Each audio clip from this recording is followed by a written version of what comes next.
Hello, everyone, and welcome to Prestige Encounters, the Dungeons & Dragons campaign brought to you by Lich Souls Gaming. I am your Dungeon Master, Michael, and we have a wonderful session in store for you today. But before we get into all that, we have a few announcements to get through.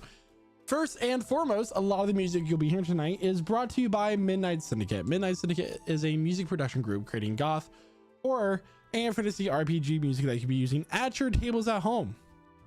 For more information, go to midnightsyndicate.com, or if you're in our Twitch chat, you can use the command !midnight for a direct link.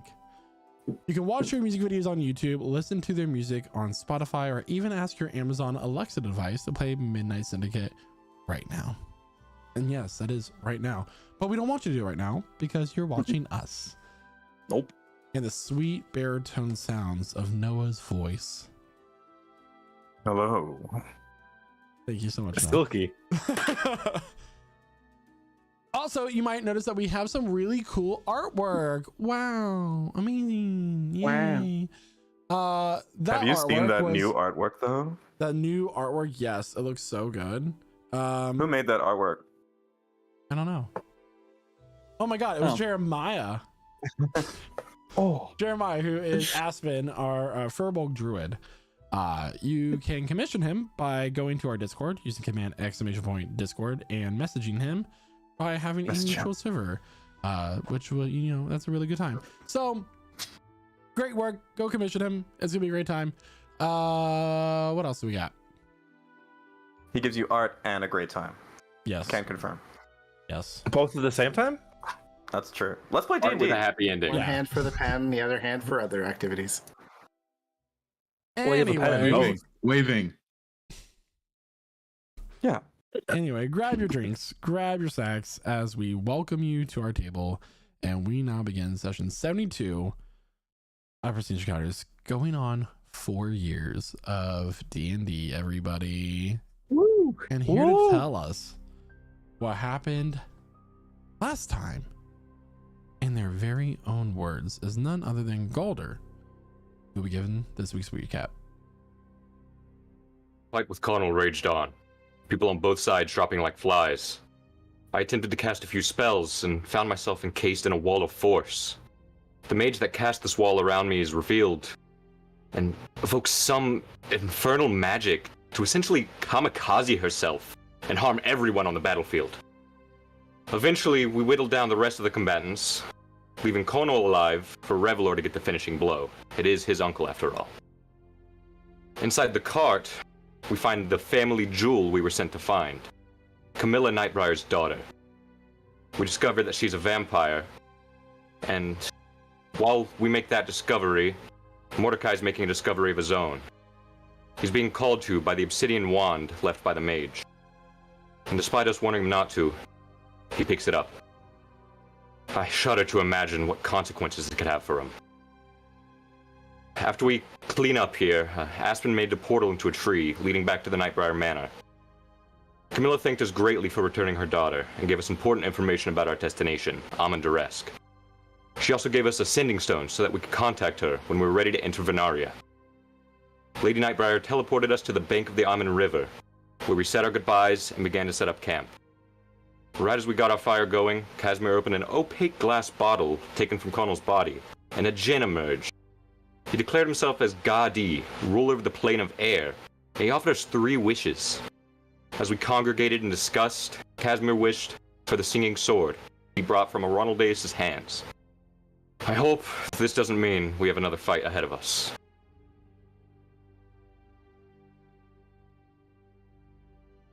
Gotti. So, yes, that is what we wished for. The Is it though? Absolutely. the sword, the singing blade from the hands of the maestro. So, with that, the djinn snapped his fingers in appearing before you. In fact, let me give you a visual of how this is going. Oh, God. All right. We're getting started. All right. They could have fun. It could just be his hands. I'm sure. Roll initiative. No, that's a visual. I like a visual. So I Oh, have yeah. your tent set up. You guys did set up near the river. There are those three massive trees kind of growing. On the other side of the river, it looks very barren and misty. Just to give you like an idea of where you are right now. I like it. However, appearing before you, holding the blade of which he stole from all of you, is the maestro. You can all put your tokens around the tents just for reference. Yeah, I don't know what's wrong with my sheet. I can't get it to open and drop my token in. I gotcha. Click and drag Feel by the issue. name. Yeah. Oh, there we go. Oh, did it work? It worked. It worked. Oh, Yeah, good it's crowd. super counterintuitive. You would think he would drag by the picture, but he dragged by the name. Oh no, he's hot. Maestro, holding We the already knew that. singing blade.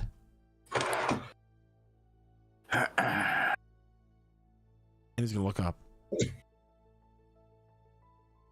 This is not what I was expecting for my evening. He gives his long, graceful bow as if he's greeting the audience for his next concert. Is the gin still there? The gin is currently floating nearby. Yeah, I don't have a token for the gin. Give me a second. Yeah, because that was only the first of 3. Yes. And Aspen is looking at the gin. Oh God. No, We said I want- from the hands. I want his hands. Carl, that kills people. Oh well, I did not know. Should have been more Yeah. specific. I didn't mean for No, his no, hand to this- be attached this to his wish- body. This wish is halfway through. From the hands is the important part. The gin. What do you expect? That's true. His name's literally Gotti. Like he's gonna trick us. Gaddy. Anyway, there's the gin. Okay. Okay. I don't believe I have the sword. I think he's still holding it. From the hands. There it is. Okay. I await your next wish. At that moment, there is a flash. I need everybody to make a perception check, please. All right. Okay. Okay. Perception. Oh, that's a natural one. Natural one. See. Okay. 20. 22. First on the board. First that one. I will 9 put minutes the into the session. back down. Well, you know what they say. Literally the first person who rolled. Uh, You're gonna fuck up. Get it out of the way early. What did 17. So Dakota, what did you roll? I rolled a 22. 22. Casimir rolled a natural one. Mordecai, what did you roll? 17. 17. Okay. I got an 18 if that helps. It doesn't, because you can't cast counterspell. Fuck. As you're all focused on the situation, there was a subtle spell, and there is a flash, and the gin disappears. In the bottle. He disappears. You do not know where. Was this a you can make banishment spell? This was... Okay. Now that's Okay. that distraction is out of the way. Shall we continue our conversation from a little while ago? The one where you promised to work with us before you killed me. Yes, For the umpteenth time. but you did turn down my offer, or wanted to speak to me in the morning. By that point, it was too late. I tried to warn you. I mean, I'll point out this is the second time you've received a decline of an offer that I wasn't present for, that I paid the consequences for. Ronald Deus. How have your dreams been? Make an insight check. All right. Lovely. 29. You can tell that there is kind of like a wince. There are circles under his Oh. eyes. He hasn't We in that sleeping man's head well. rent free. You know, you don't look very well rested. Maybe it doesn't sit well with you that the people you so cowardly put down are back like nothing ever happened to them.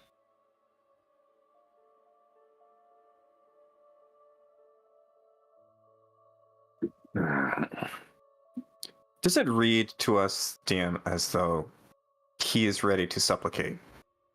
As though he is. Do I sense a predatory deception here, or do I present maybe an earnest desire to join? You can roll for insight if you like. Love to do that.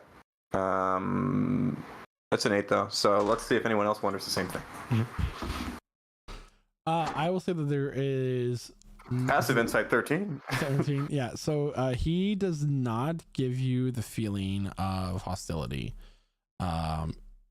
He was not expected to be here.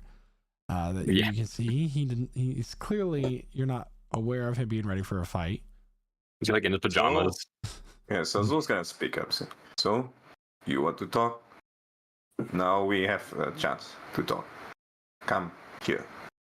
I draw out a karambit, which is a curved dagger that I've been carrying since the start of this campaign. Mm-hmm. Come here. Cool dagger. I'll take a Effective. step And he- forward. Okay. So he is going you to want make an to- insight check on you. Yeah, you want to ask if 11. if we can trust you. So first, we see if you can trust us. And yeah, give me an insight check. Yeah, that's going to be an 11. Well, how would you like me to respond? Because I will tell you that Zul is willing to entertain the offer with some with yeah. That's hopefully the vibe he's trying to put out. With some conditions. He'll take a step forward, thing a little bit closer to you. We'll say about 10 feet. Yeah. I I can roll a persuasion check so that I can try to convey that I'm not here to be threatening, but Yeah, we'll see how that works out. I do have some concerns over what I've joined with. It was not what I expected. You may ask what this is, but information cannot be given freely. But I can tell you, as a gesture of good faith. Do you know why this blade can kill me? I was going to ask you, as you peered. Was quite curious you referred to the blade as brother before you left.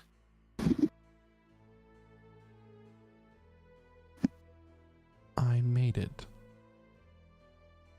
It is no secret that my kind are known for their mastery of the forge, able to craft amazingly powerful magic items and weapons.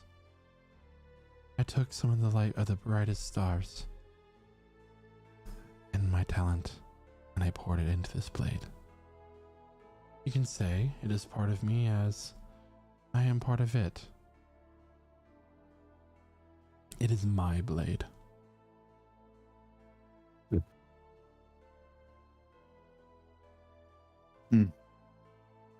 How poetic. And yet it's the only assurance we have that we can deal with you if you are betraying us. It is also the very weapon that someone who would go against our deal would use to end me. I can give you information that you need. You can give us information, maybe, but also you can give us extra. That is not within my power. You have her Is it not within your possession? Correct. so give. Let her free. Show us we can trust you. Then we can talk. Atagora would not freely give it to me. Why not? She think you are working with us now? She's cautious. That is her leverage against you. She gives that She's up. afraid that we'd kill him. So she has Astra, so She's the one in possession of it. Intercepted it herself.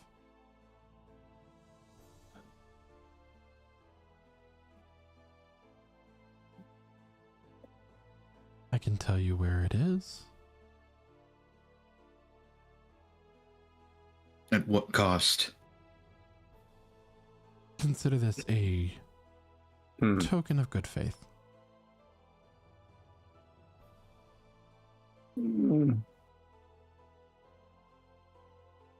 Okay.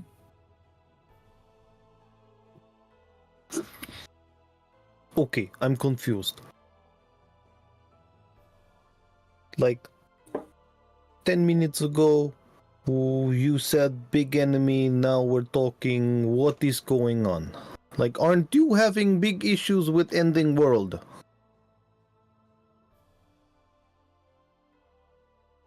Where did you get that donut? Who are you asking, Budak? Him. You're asking him? Okay. So, I thought you were asking the party. My bad. Well, my good friend, before you interjected into this little tale and destiny set you on this path, I was trying to be friendly with them. I was trying to warn them of the trap that Adagora had placed, how she planned on using the power of these individuals to free that primordial demon. But they turned me down until the next day or until they returned. And to keep face, I had to be part of their banishment. But they made it out, as I so thought they would. That technically did not answer my question. Don't worry about it. Semantics. No, that's the cannot- reason why you talked and then betrayed and whatever, who betrayed ever who. No. Aren't you on the world ending side with the Antagora person? That means that I will be part of to my end. I was lied to. I thought this was about destroying the Feywild and getting revenge on the people that cast me out. And they remaking it to where we would roll over it, but it became much larger than that. Why were you cast out? For taking a look into what was forbidden. What's that? I'm not going to scratch your back until you scratch mine. And what do you want? We started this with the sword. You can give us the sword, then we are equal, huh? Then, if you are lying, then we can defend ourselves. But first, you trust us with this sword. Seems to be the only. Otherwise, we cannot trust you. You can maybe lying to us, but if you give us this sword, maybe we can understand that you trust us something. He does have point. But still question, you got into trouble with the others because they are more promising, helping you on revenge with Feywild. Correct. So if that is your total goal, if you give, at least me, I would change definitely, but if you give good reason for why you need to take revenge on Feywild, like what actually happened that you got into big trouble, I see no reason not to help you instead of you getting help from the other people. Like me personal, maybe you can- I'm on revenge quest too, so I do understand what you're talking about to a point.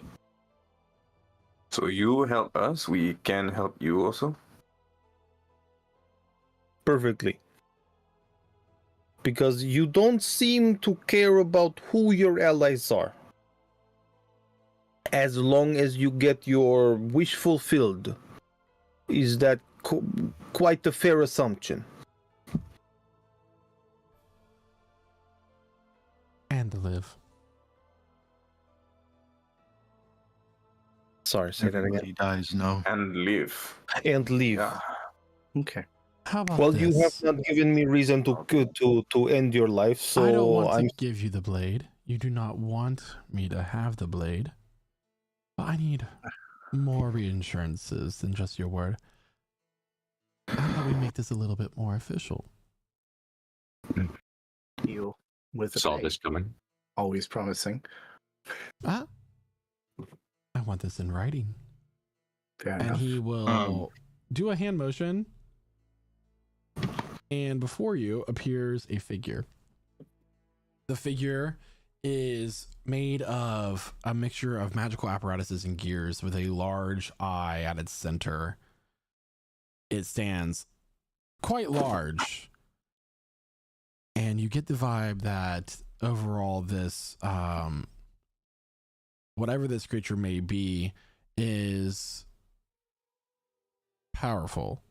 There is a creature that you've met, Is some of it- you have met prior Is it reminiscent of Whiskers? it is very similar to Miskers. Consider this a neutral pact keeper. We write what we want on a contract, and as long as neither party violates this contract, it does not kill either of us. I will say, just for any onlookers, all this mention of a peace, like pact, and all of this, you see Aspen's face twisted, like just he is very clearly not happy, and he's clutching what looks to be a whistle in his hand. He's just like frozen still.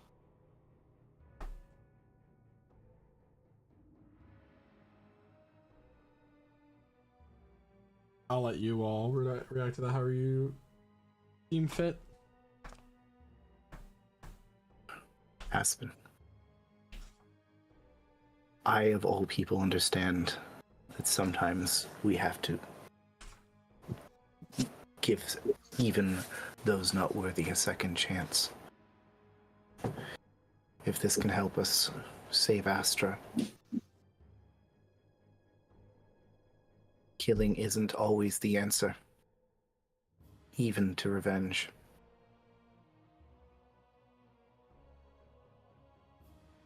If we cannot have the sword, no deal. We must have some protection. Then we can maybe trust each other. Until then, you are stronger than us. Well, Huh? let's Surely. let's see what we can. As you said, we have a bargain on writing, and I'm very clearly the one who will be carrying the blade if we have it returned. And that's Depending exactly on what the I propose. If I violate my end of the agreement, this creature here who will be holding the blade will deliver it to you immediately. And you may slay me with it. I would like to focus short on my divine sense and check if this thing is something celestial or fiendish. Yeah, it is neither of those things.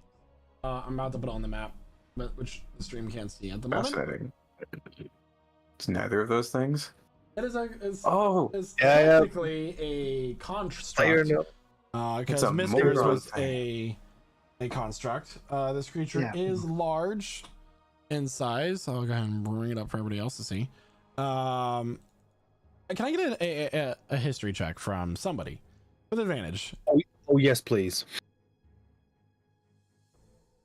Unless someone like I was like, I can. I'm gonna say I have a +5 on that. I have a +7. Yeah. I rolled a 15 I got a myself. natural 20. I was gonna- Oh, A all right. natural 20. This creature, you've heard about these creatures before. As a paladin, pacts are very important to you. These are in some ways the epitome of keeping a pact. when a deal is made, the contract is fed to this creature. These things are are described in history as nearly unstoppable, as being the pact keeper of both gods and demons alike. They have been used for a wide variety of such things in the past. They are primarily servants of the realm of time, so they are part of that realm, and they will do what they will stop at no ends essentially to keep a contract alive. While some demons may like try to word a contract to be kind of twisting and wording and manipulate this very small print, these things are very face value, and they're very neutral. They belong to neither gods nor demons.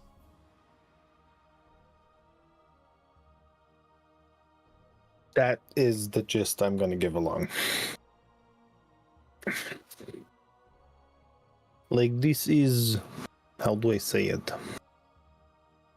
Very powerful creature who takes care of all kinds of pacts, laws, and oaths, and will fuck you up if you do not hold the end of your bargain. Like, there's no if, there's only it will. If anything would kind of, yeah.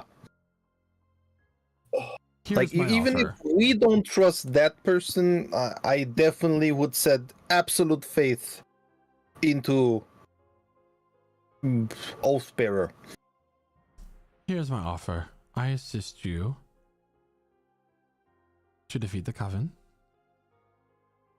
You let me live. And if I get reinstated among my court, consider that a bonus. In return, you do not hurt me. I do not hurt you. Unless I need to keep up appearances with Atagora. That's very dangerous. Maybe, unless we have to Appearances, defend ourselves from you. If I violate this agreement, which there's no line that can get me around that. If I act out of turn, if I'm acting in my own favor versus yours, or the coven's versus yours, this blade gets returned to you immediately. In fact, it'll get returned to Casimir immediately, the one who can use it. How would keeping up appearances only apply to you? Are we not to attack you given the chance in front of Atagora? As we have. May not kill me or permanently injure. You also cannot kill or permanently injure. Or imprison while we're just throwing terms around. Okay. I am free to go and live my life once I am finished with you. And you can do the same. Well, it would mean, at the very least, that it removes one of our 3 obstacles. And hopefully we can free you from your obligation to Atagora.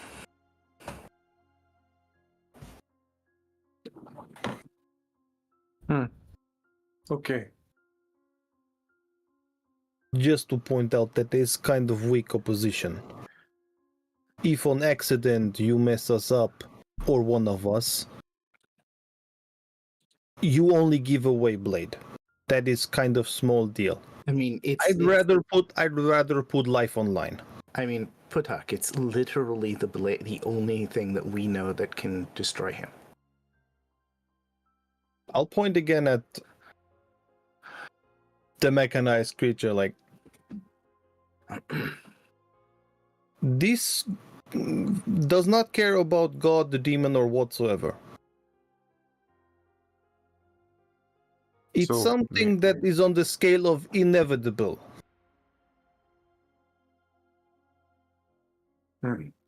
He's You say we can trust this robot thing. Okay. Can we say, you violate your agreement, kill us, then he sends us the sword, also he sends us you.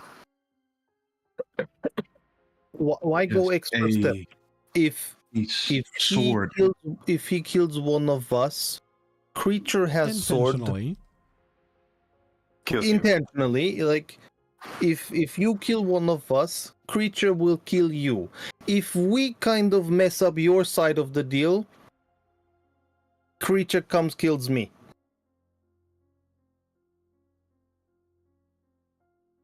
It would only be fair that if we were going to have the full brunt of that thing coming at us, if we break our pact, that you have the same. Because if you break your pact and we get the sword, you still have the full support of Atagora and Auntie Babanish. You are still as protected as you have been for this entire time. And That's the why I first suggest we stake life online. Because why pull mighty creature for just being, I don't know, bearer of sword? That's kind of small. Cannot make the pact for the creature to come after them. Only myself. I will be delivered with the blade. That is how serious I am about this. In fact, I will allow you to shackle me upon delivery. Okay. You Wanna do have insight the- that. You do have the dimensional shackles. Yeah, We I'm gonna do. say we have the dimensional shackles. He can't escape if he wears them. You can go ahead and inside it. Okay. He probably is telling the truth, but never know with this guy. Nope. And that's 26. why I roll no matter what. It seems to be telling the truth. Okay.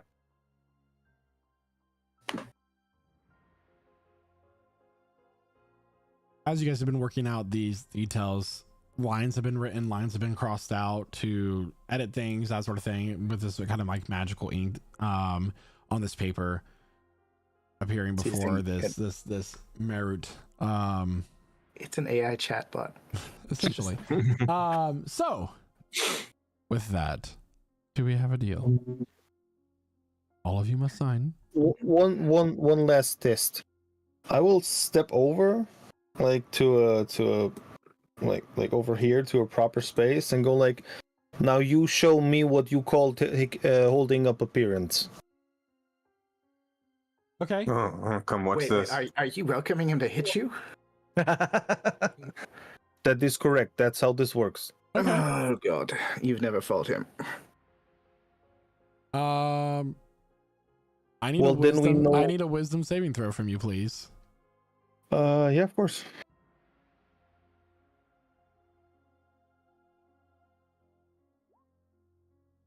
Good saving throw. So you feel as if One of my best. there's a moment where you kind of like see just a brief moment, where like strings are starting to pull at your joints, your points of movement and flexibility, but you're able to ward it off, almost like he was trying to take control of you for just a moment.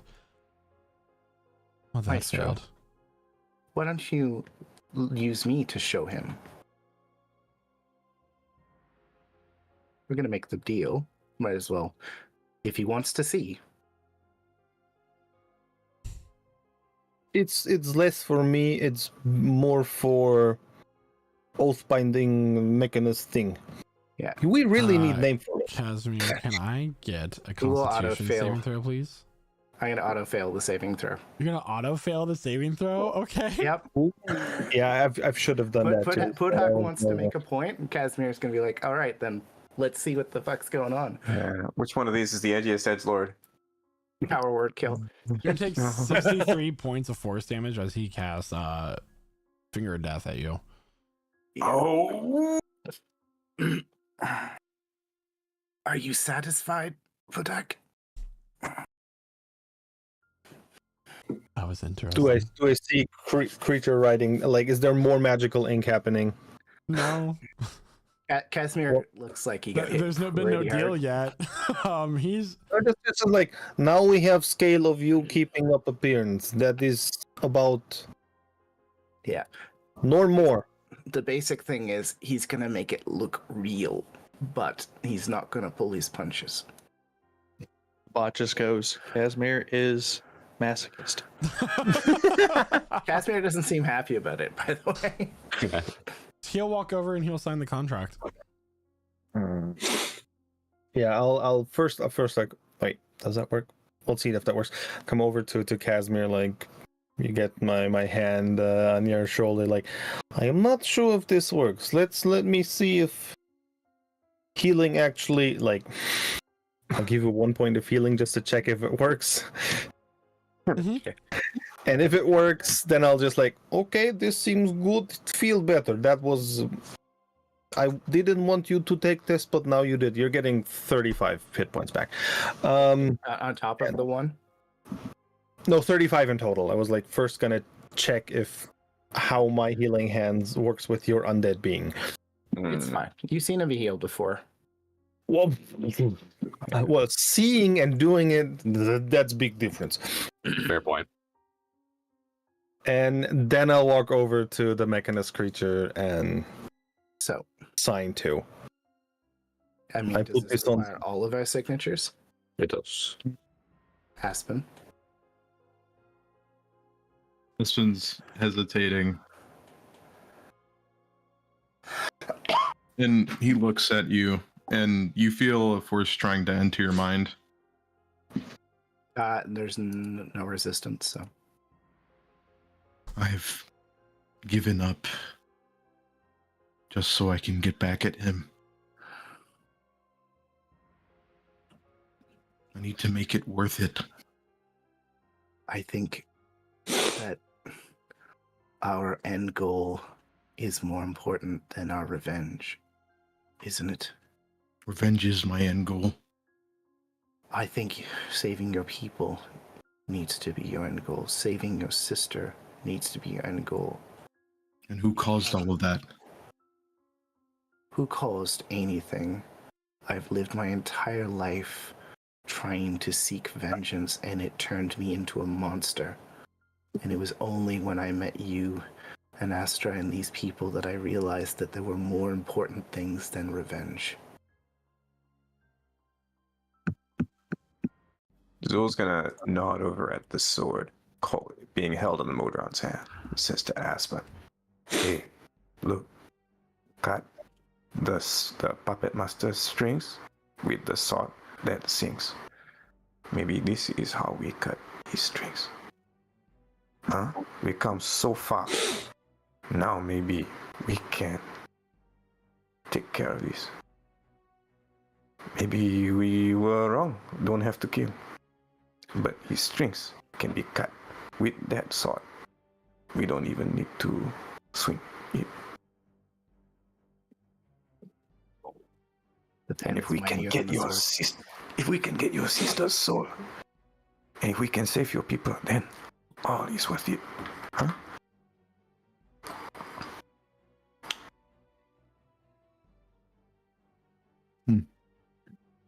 I turn to look at the Maestro. My friend is still not trusting you. I also not sure yet, but there's one thing maybe. I'll come over to him. Take out the karambit I was holding. I slide it just all on my palm. I'll take 7 points of slashing damage doing so. Well, 7 points of necrotic damage as I clasp the right of the oracle. And I extend the blade and I offer my hand out. Your hand.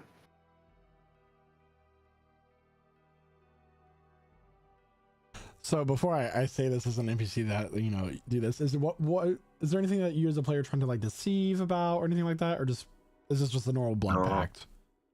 This is a pact here. Okay. He'll reach his hand out. Okay. And I'm going to use this karambit and do a little slice just along his palm. And it's probably going to hurt a little. This isn't a... Sorry, that's the wrong dice. Oh, that's a 19. And here's the damage. It's an attack roll. 9 points plus about 8, 7. Okay. 16. Trying not to go like too deep. This isn't like a battle stab. This is more of a. Mm-hmm. He doesn't flinch. Okay. 3 marks appear in his palm as my brand of castigation is applied. So just for a little while, Zul's going to know where he is, but the more important part is that Zul now knows that he's willing to play along. And Zul nods and turns to the contract and signs his own name. Reblor is gonna walk over to Aspen.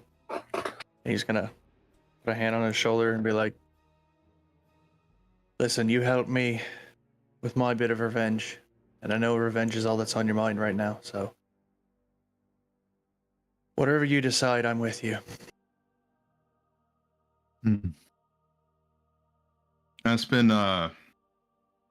just looks around at the party and kind of takes it in, kind of just acknowledging like everything that's happened up to this point, the torment that he has gone through while he wasn't physical, and he acknowledges what is practically the only family that he currently has. And he puts his staff down for a moment, and he walks over to Zulkifli and reaches his hand out for the karambit. No head of tap. And Aspen will walk closer to the maestro.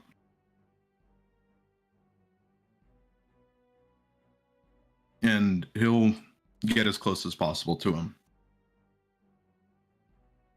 Okay. And Aspen will take the karambit and cut into his own palm, and allowing a deep black blood to flow out of it. And he reaches his hand to the maestro's, and he looks him in the eyes, and he just says, "I so deeply hate you. But I know my actions already mean you will never know peace. And that is okay with me. You get to keep your life. And you get to keep your eyes."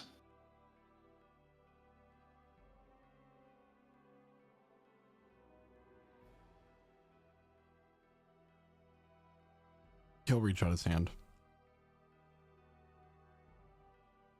Yeah, Aspen will grab it.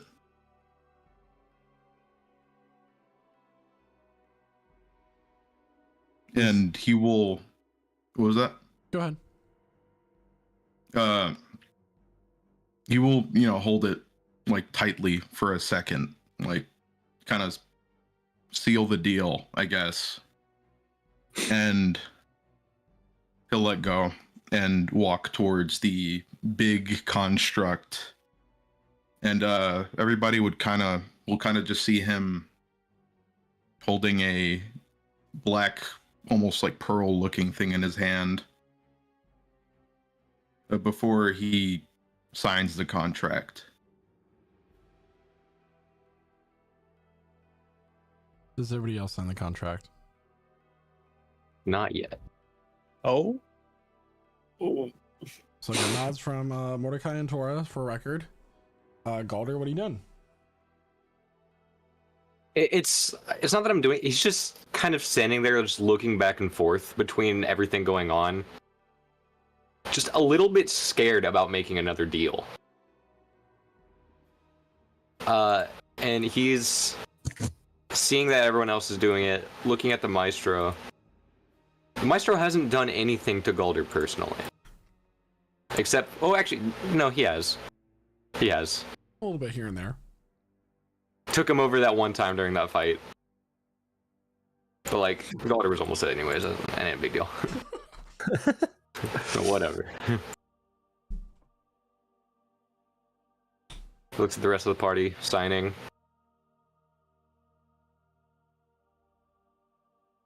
Casimir will sign while looking at him, going, I remind you again, this is your second chance. Don't waste it. You don't get another.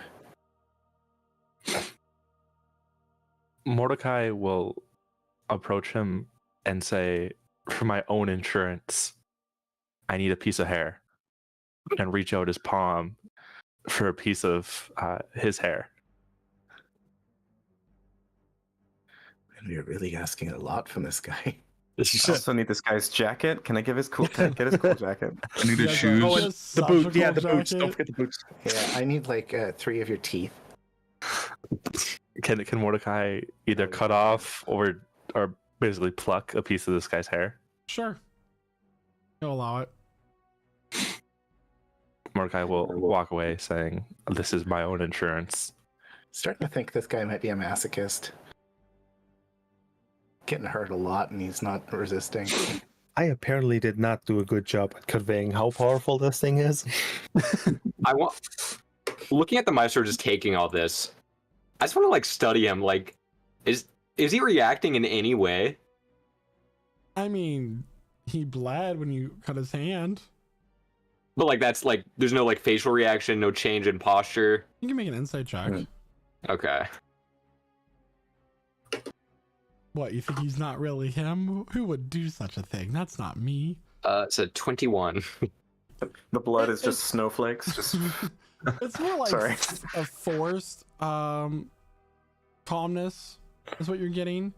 He doesn't want to show weakness. Okay. So has everybody signed the contract? We all got our internal monologues out? Oh, no, not yet. Revelor has one thing. He's just gonna walk up, like right in front of the Maestro. He's gonna look at him for a second. He's gonna bend down and like pick up a pebble off the ground and just kind of go. Just bounces off his chest. What was that? Just checking, since considering time before last, Yeah, but you weren't actually here, so They, just checking. they were all literally just. we literally stabbed him. Like, he Okay, and Revelor was over by the fire. He didn't see any of that. All right, Revelor. It's a nice Like, fire, by the way. All right, so It is a everyone nice signs fire. it. Galder. Yeah, Revelor signs it. he's still drunk. Hi, what?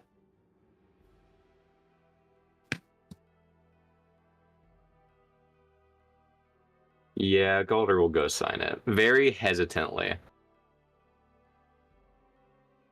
Now, is it signed as Ronald Diaz or as the Maestro? He signed his true Ronald name. Okay. Well, there we have it. And now the information I promised. The soul of your sister is being kept at the Court of Ashes, previously known as the Court of Summer. What is nothing but its name now. That is where you'll find Adagora. However, Adagora, her main self, you will find at the Tower of Allura during the winter solstice. They're awfully close to the bottom. I do have an additional question for you, if you don't mind answering. Mm-hmm. Is Tumes more than he seems? Is he just a god of magic? Or is he something that you are seeking to resurrect?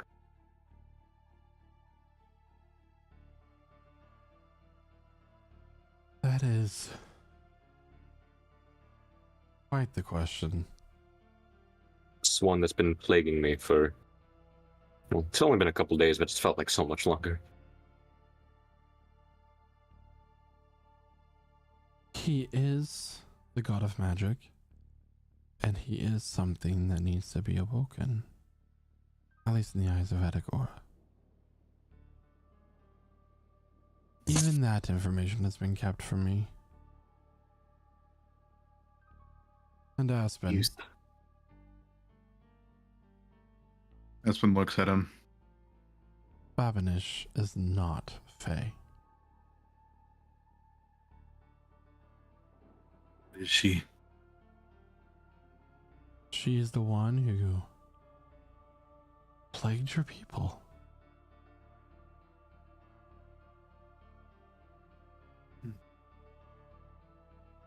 Was she in that flask? She is Beldanea.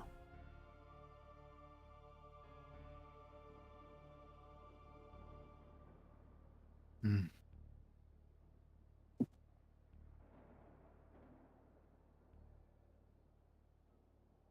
Espen nods his head.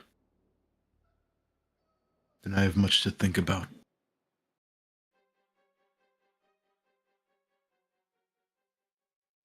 Well, I must be going. Oh, one last thing. Can you drop concentration on that banishment? We want to. So he will, but in order to get the gin want our back wishes out, back. you have to do the bottle again because it Good. just got sent back to where it's from. It's demi-plane. You so. gotta do the dance. Okay. Hey, we're saving our wishes. Do a little You dance. gotta do that. All right. And yeah, he will vanish. I thought for sure somebody was going to ask if he was single, but you know. Oh no! Why did anybody? Is the gin single? Do Probably. you wish to know? I mean, I'm assuming he's trapped in a bottle. I can't imagine he's So dating. after all of that, the gin will reappear from you guys uncorking the bottle once again. After we had some time to discuss what our wishes. So does it have new wishes now, or is there only 2 left? There's 2 left. Oh. He Where does- delivered the blade to you. Yeah. Where does the mech go once the pact's been signed? It disappears. It just Same into way thin that air. it appeared. In a plorp sound.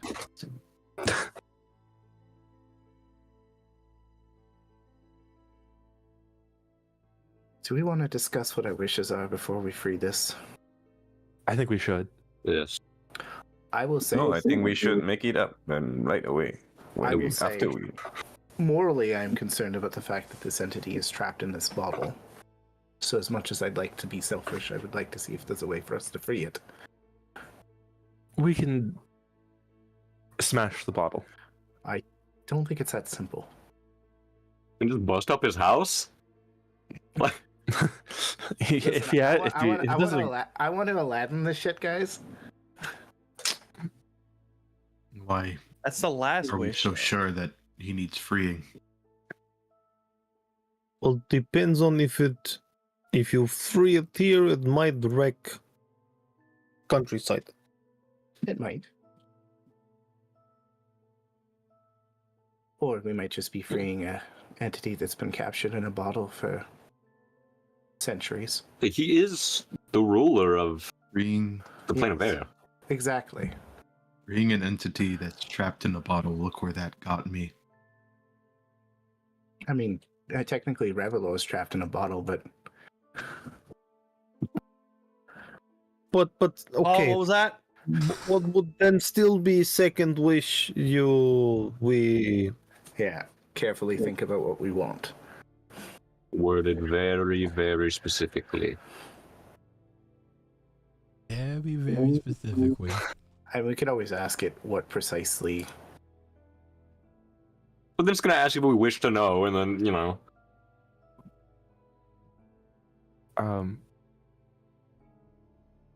Mordecai still wants to wish for the return of Selnor, They'd already said it couldn't do that. Yes. or at least for the power to bring back Selnor. It already said that bringing back Sealnor was outside of its power. No, I don't mean wishing for it to bring back Selnor. I mean wishing it to grant us power on our quest. Like, I mean, I feel like we probably should more carefully think that through. well, with one wish, we got rid of one big enemy.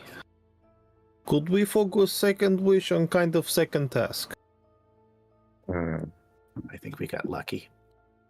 I'm just asking out. If you want to have a physical fight with the rest of two, I'm on board. But We don't have the weapons to kill them.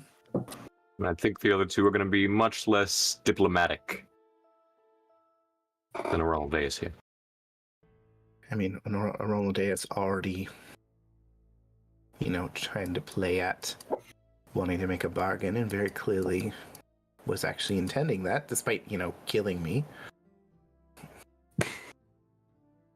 As he probably has said, the show must go on.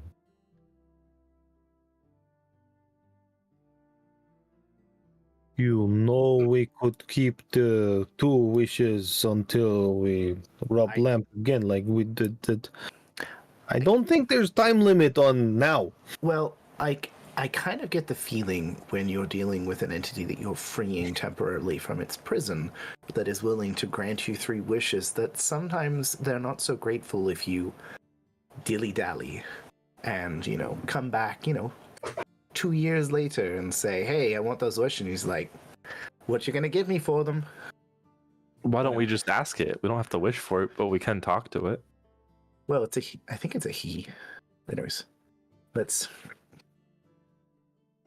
You have a big old genie dick. Okay. We were discussing this now. We're going to free him from the bottle again. We can ask questions as to what he can do. Mordecai's just gonna straight up ask him. He's gonna reappear. Oh, he's gonna reappear. I am God. Oh, it's you guys again. Yeah, sorry. The last wish didn't go as planned. Couple things, because I realize we don't maybe know the scope of how these wishes work. Are we able to free you with a wish? No. Damn. Do you know how you can be freed without us having the wish to do it? No. I mean, it can't be fun being trapped in a bottle. I am bound by law. Bound by law. Do you want to be bound in the bottle? No. What law is keeping you bound? I gave myself to another to save the one I loved. Very noble. Who did I you did say? not assume you being the romantic. He's not single! Yeah, we need to know now. For now, and every NPC needs to tell us their relationship status. Do you have a last name? No. So, are there any specific rules for how the wishes work? They must be within my power. Any special conditions? Can't make somebody fall in love with you. Can't bring somebody back from the dead. I can bring someone back from the dead. I mean, Can you bring anyone back from the dead? we already said no to the Sealdor thing. That's out. Not anyone or anything. Can you fight someone for us? Can you help us fight enemies? Perhaps.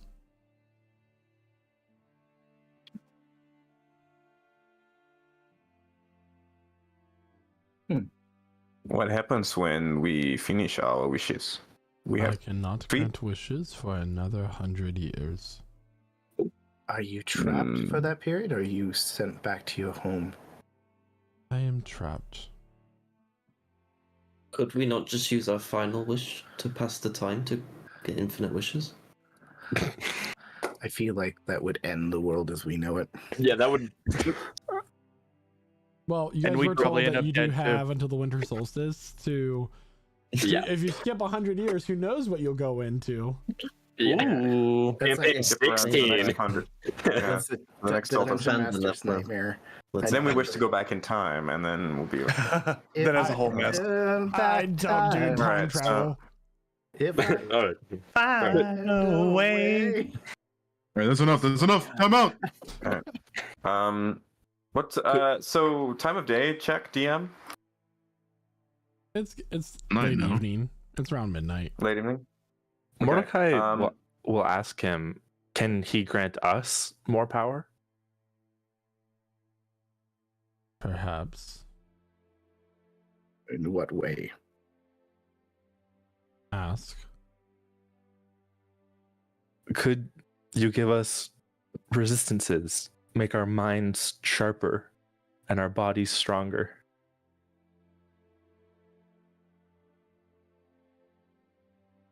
That is a lot of things you're asking for. Would you grant us your boon? We received a boon from a god before. I am not a god. Pretty close. Sure, of the physique of one. Gotta butter him up. I mean, A little bit of flattery. A yeah. little bit of flattery, a Goes a little long- bit goes a of long way.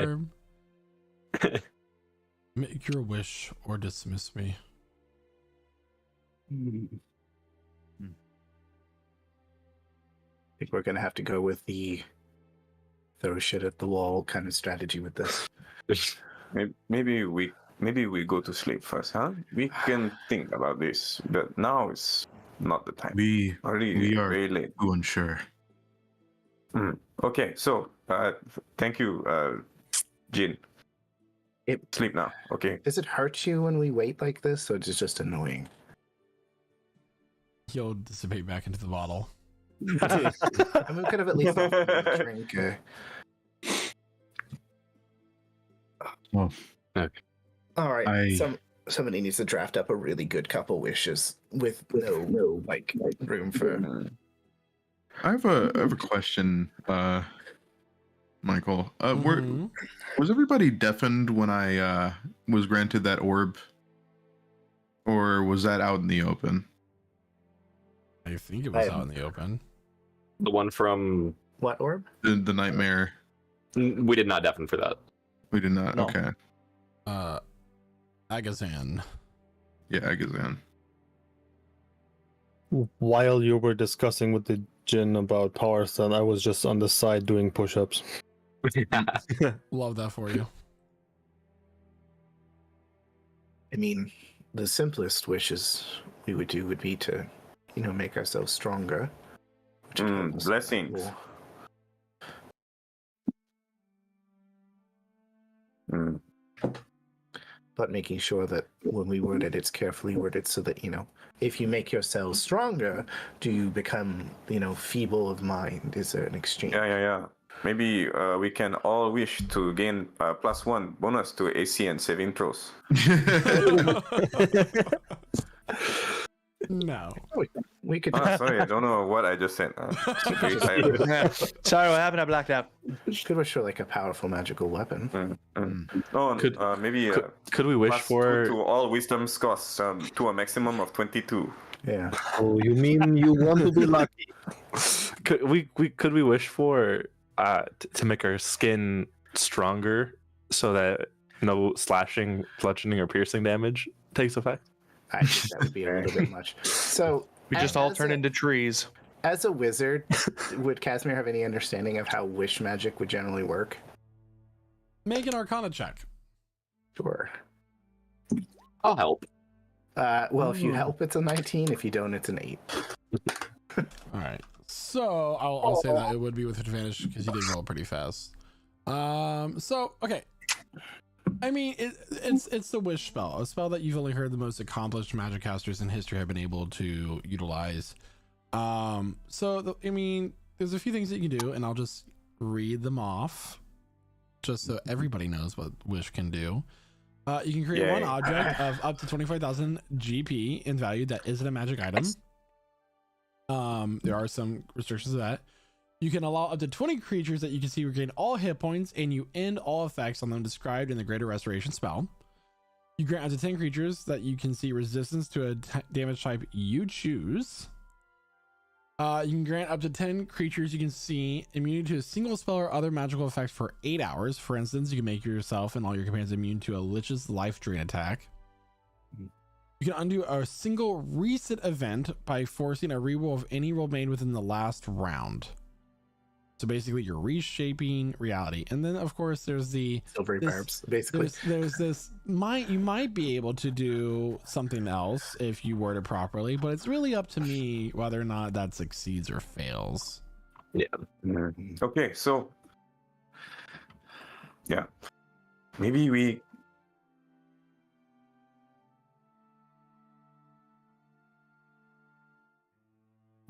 can just hold out these wishes. Only 2 left. We hold them, and then maybe we will need them. I don't know. Maybe Pudak turns to stone, and then what? Or Galder, it turns to stone. He already said there's no way for us to free him. So there's no harm in holding on to it. Mm. So there is a way to free him, but just not by wishing. Yeah, but it's too big for us. For now, we must have this problem, huh? Coven. And they have magic, very strong magic. Sometimes we cannot do anything. But now we have 2 wishes. It And could when be we know useful. what they are, then we can use them. It could be useful if we came up against someone else who could exploit themselves like that. We could we'll try and reverse the effects of that spell. Okay. So Just I say we. to point out, I do not like wishing for me getting stronger. That just defeats all the point. No, you said you just put on a magic belt. No, we wish you were stronger, so we give you a belt. Uh-huh. That was connected to actions, not just words. Yeah. I mean, words are powerful tools. Words are I say actions. We hold on. Or we create one object of up to 25,000 GP in value that isn't a magic item.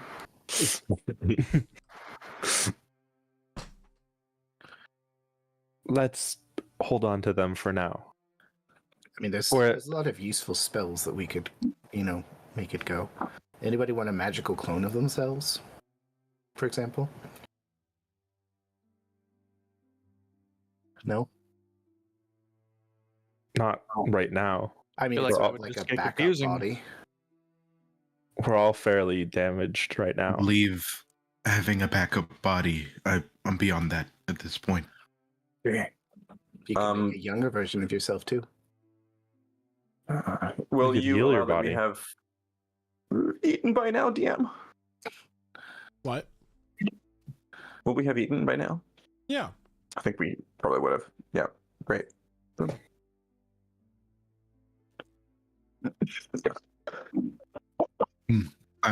Yeah. One Ready for last the long rest? thing before we go to bed. You all, or most of you, saw the deal I made back in the Nightmare Court. I have sealed my fate after my death. I will, maybe not as long as Galder, but I will serve the Nightmare King for 100 years after my death. And I want to make sure that I am destroyed while that happens.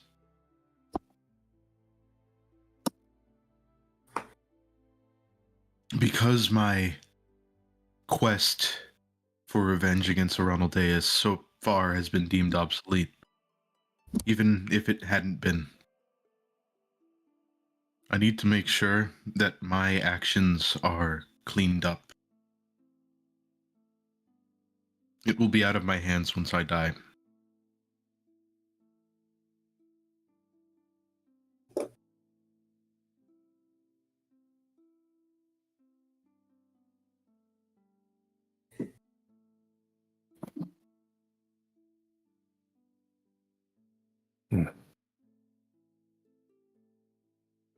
We can save your people.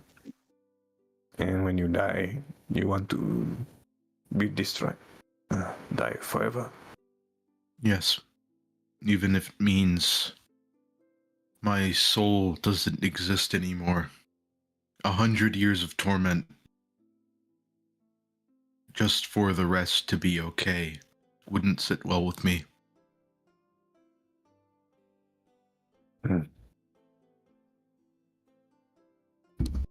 If you are dead, then what does it mean?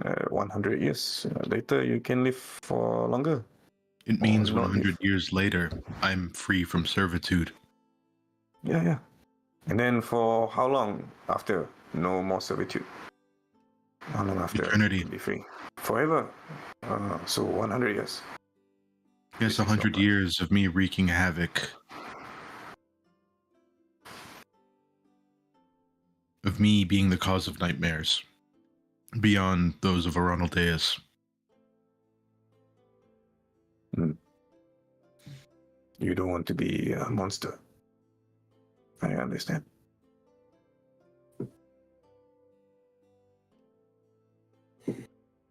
We've set watches by now. Zoel and Aspen are staying up.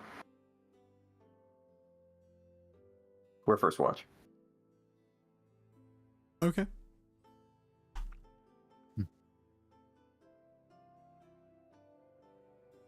I'll take second. I'll also take second.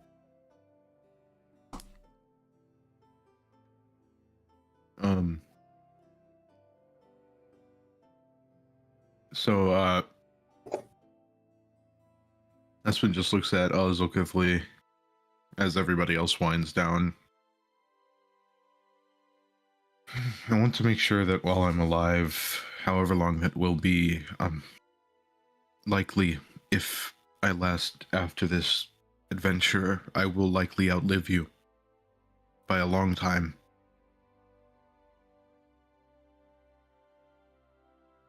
And I need to know, or I need to know that there's people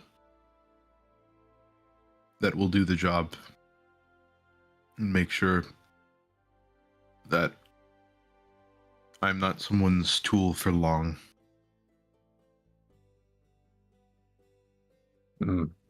Aspen, I have a child coming. Maybe. If I am still alive at the end of this, my friend, put my hand on his shoulder. I will go home. I will teach my child to be strong, warrior, fighter.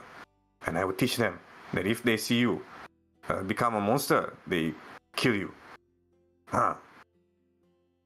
Or they also will teach their children to kill you if you become a monster. Maybe 3-4 generations, someone just kill you. Maybe. It's so sweet but so funny. Because I am your friend. But I think you must learn to let go. I think this is something for you. One day, maybe you will see you can stop blaming yourself. If we can fix this. I know that what happened to my family wasn't my fault.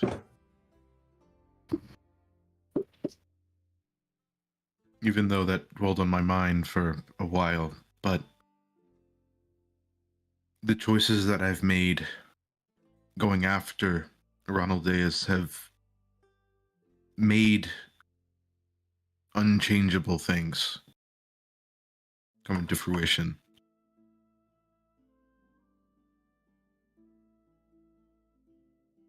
I may complete my quest, but how will I be able to live peacefully knowing that after it's all said and done, I will be a problem?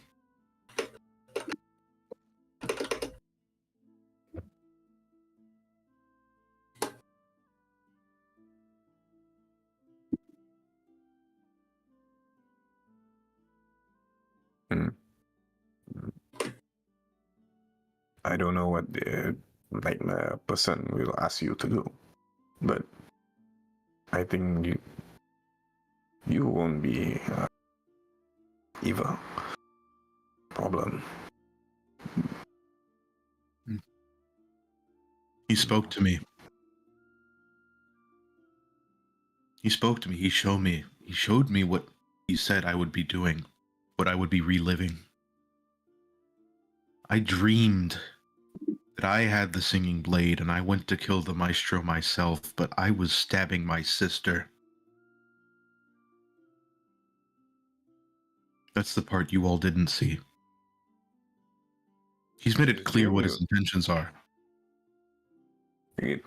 You say you have a dream where you have the sword. You go to kill the maestro, and then it's what happens? Turns out you were killing your sister if you kill the maestro. In this dream, you tell me in your dream is telling you that if you attack the maestro, you will lose your sister. He was telling me that I'd be reliving events like that under his servitude if I didn't give that black bead to someone so they could wreak havoc and earn their place in his afterlife.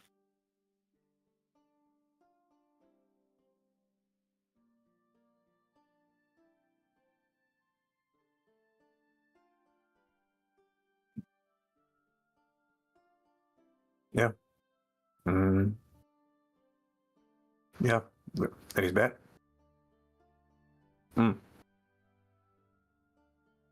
Yeah, how does Cormac say it, huh? Fucked up. Yes. It's fucked up. So, you say to the Nightmare Lord, this is what you, is your payment, and this is what is waiting for you. Maybe we can give you a long life first. Maybe find something we can give him. Maybe. But Espen, right now, today, we are free. We have a choice. We still a chance. And we have work to do.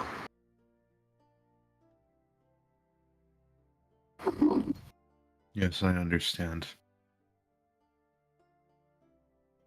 Preparations will have to be made after we're done, though.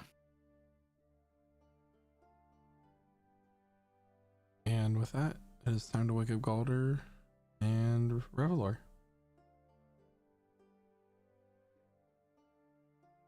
Who's taking third watch, by the way? Hudak and We forget to Mordecai. Mordecai and Tora. All right. 3 of us are doing it. All right. So you two wake up, Dakota and Quentin.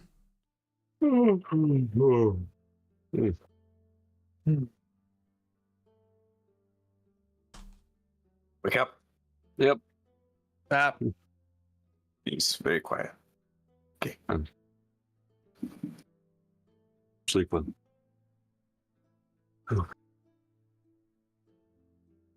Long day, huh? That's putting it nicely.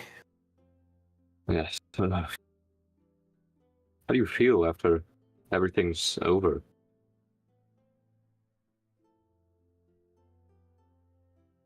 Not quite sure. Part of me is relieved that it's finally over. Another part of me is saying it's only just the beginning.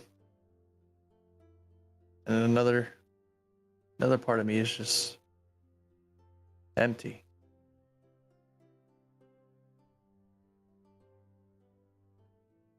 I think that emptiness is you've been chasing this revenge for so long that now that it's been fulfilled, there's a hole. There needs to be a new thing that motivates you and drives you. I think I'll take up scrapbooking. Go scrapbooking. Yeah, that's fair enough. No, but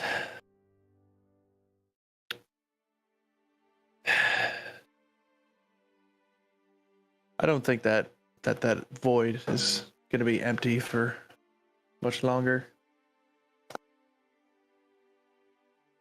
as we get closer and closer to this thing drawing near. Yes, it's what time of year is it at this point? I was just about to ask. Yeah. Yeah, at this point, it's nearing the end of the summer, and you'll have the autumn equinox coming up soon. Okay, oof. Only like 3 months left.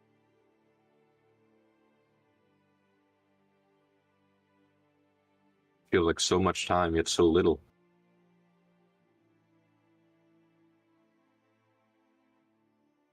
I just hope. Yeah. I just hope we're able to succeed. Here's hoping we didn't just completely ruin everything for ourselves. I don't think we did. He seemed to be telling the truth the entire time about everything. But why wait till now? We didn't really have a choice but to show up now. I mean, true, but He did try to do he's- it before. I mean, he has shown up to us multiple times, and yet now is the first time he comes to us, like, in a time of need. Back in Stone Lagar, he did. And that was just before we all died.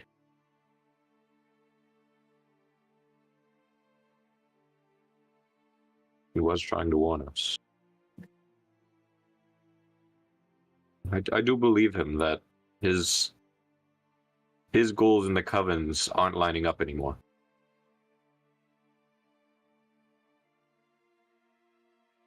There's just it's just eating away at me that Atagor is trying to awaken Tumes. What Casimir said just keeps echoing through my head. It's fucking stressful. Yeah. Now that I think about it, the first time we ever actually truly met the Maestro, he was with another member of the Coven. So has it been merely an act the entire time? Possibly, and we've just never had the means to actually have a one-on-one with him without, us trying to kill him. Yes. He's We just do rush- misunderstood. We do rush headlong into violence very, very easily. Well, when your first meeting with someone is them immediately trying to kill you, kind of sours future meetings. That's a fair point.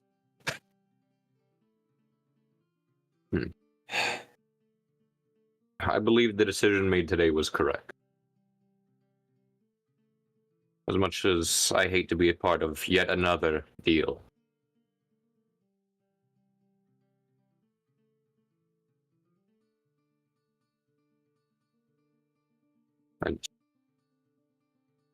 I don't know where my soul is going to end up after all this.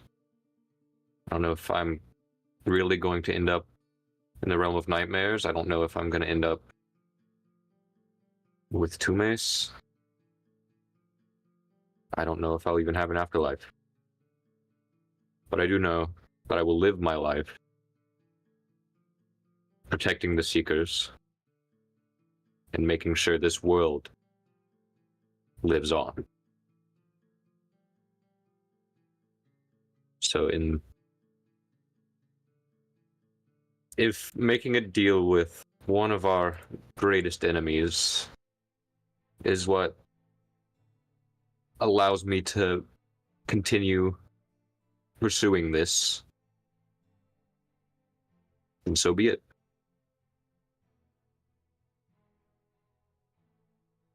My only thing is, why does he want to be reinstated to the court so badly? Felt he was wronged. Which I know. What I really want to know is, what did he see? that got him kicked out in the first place.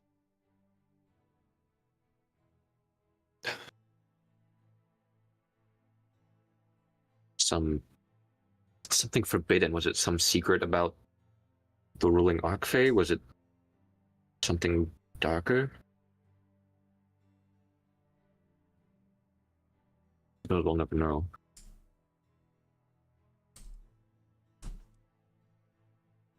There's just so much to take in such little time. It's like, how long has it been since we left, like, Kargren? Since you left Kargren, it's just been a few days. As it's been like 2 days, like 2 or 3 days, right? Yeah. Oh my. We just We're just bombarded left and right with info. yeah, it's so much. Felt like multiple weeks ago that we were in Kargren. Yeah.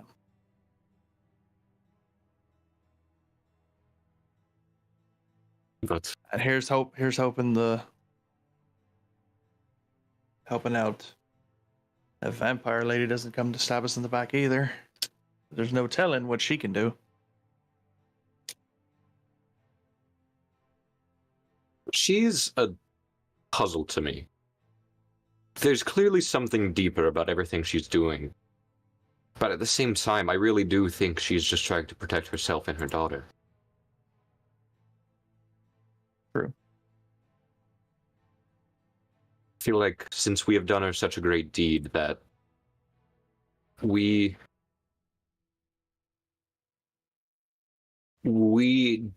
have her on our side. At least for the time being. Yeah. So we have. Well, what do we have now? We have Kargren on our side. We've got Craggy Rock on our side. Who else is there? The entire kingdom of Rivermore.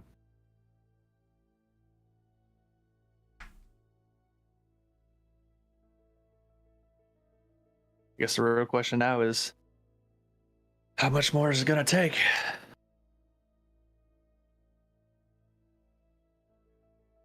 Well, the safer option is just to gather as many as we can. Oh, and we have everyone that we've gathered at our keep as well. Right. Our own private armada and almost kingdom. Yeah, there's no telling how big that thing's gotten since we left. Granted, it's been like a week tops since we left, but we've sent so many people there. We have done, yeah, we have. Oh my gosh. It's been a couple weeks. Has it? Okay. Since, because Kargren getting through without the train was several days. Oh, okay. Yeah, because we haven't been back to the keep since we trained, right? Since it was before Kargren. Yeah. Since you trained Yeah. for the train? Okay. Go ahead. Good night, everybody. Anyway. Here's just hoping We there's enough. trained before we set out for the going to the little keep, so we have gone back since then because we got a dragon horde since then. Right. Yeah. Oh, right. You're right. Okay. Yes. Yeah. Okay, Yeah, we went back after Sealnor.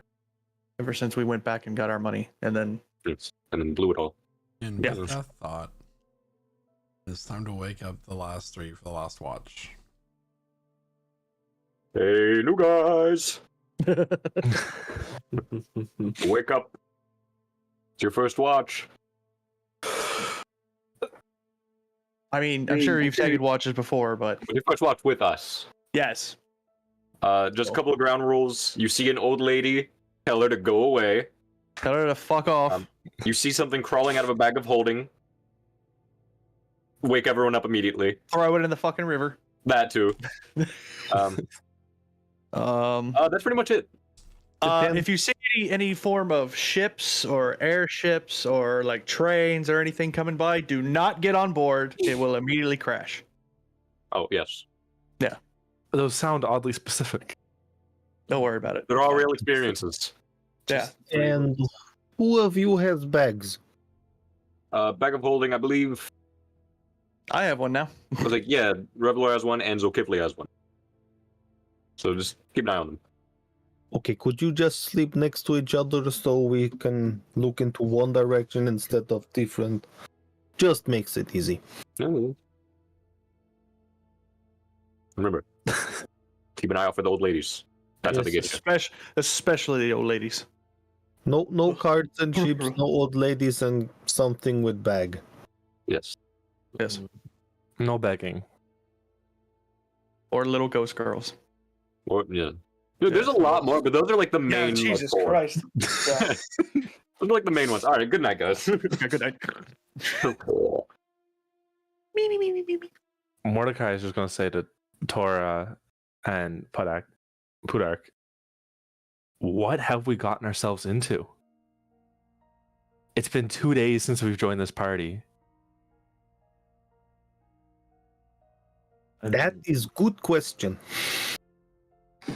We didn't have much of a choice. Well, I can tell you one thing. We got rid of one big enemy. But was it our enemy to get rid of?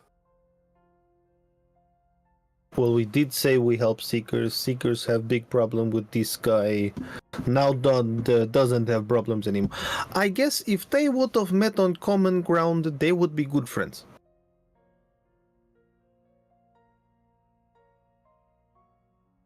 That just sounds like way too much bad blood. Something happened. Yes. Sounds like This group seems to have a troubling past. a very troubling past. One that we might get caught up in. Well, we already have. Yeah, what do you mean with might? We're in the middle of it. I guess you did Yeah. get kidnapped, Tora. And I mean, I was. And tortured. How are you, by the way? I'm fine, thank you. Yeah, did you come out unscathed? It did seem Well- kind of, that looked painful. I can tell that. How's the horn feeling? Fully recovered? It's there. Still there. Any like pain from it now, or No. I am way more confused about the traveling schedule we're on. We barely stay a night in one place. Now I have net traveled so far. I did always want to see the world. I've never been so busy though. It seems like we don't take any time to really do anything. We're always just off to the next quest. Well, it Or seems are we? seems go we're first. pressed for time. We're always rushing in. I'm not sure. Maybe there isn't enough time. I think the next beach we see, we could really use a break. I like that idea. Let's just throw in a musical episode while we're at it, guys. Yes, I do like beach episode. That's good idea. Maybe see a play in the local theater. Mhm. I could use some inspiration. Yeah, we could always see. We haven't even spent time to listen to you play music. Haven't had any time. I barely even know what your singing voice sounds like. It's beautiful. Wouldn't want to wake people right now though. So let's leave.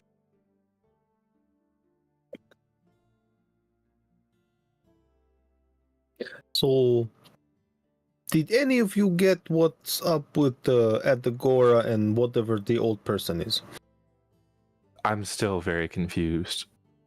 But Adagora, I believe, was the one who killed my god. So it is her head I must take. And she destroyed my home. I must say, there's very much revenge in this group. I'm not taking myself out. I'm on the same side. What is your revenge? Well, for my hometown. Okay, Where- I got wronged by some nobles. They messed up my life. It was good life. Like I trained a lot. I had good mentor. I went to war. Good things. and then I got made scapegoat and got kicked out and exiled. So my revenge is just little one. I wanted to become noble somewhere else, to become like get title, because if noble I can be on same common ground and mess with the house that messed with me. Well, first mission king makes us what, barons, dukes? I've already forgot the proper. Make us nobles. And So- that was just 2 days ago, and we've already Yes. forgotten. No, so technically I could go home and take my revenge, but I did say we're sticking with Seekers. They have bigger plan. Like, I need proper world to function to leave home. You get point? I think Duke was the proper name. Hello? No, we said we're not keeping old women. Don't Go don't, home. don't look at her. Is anyone there? Just stay quiet. Mirka whispered everyone to like get down. There's a slight creaking of a wheel sound as like a small little cart is being like picked up and carried behind. What you see is like a short and stout dwarvish older woman. I thought I saw smoke from a fire. Make stealth checks with disadvantage, all three of you.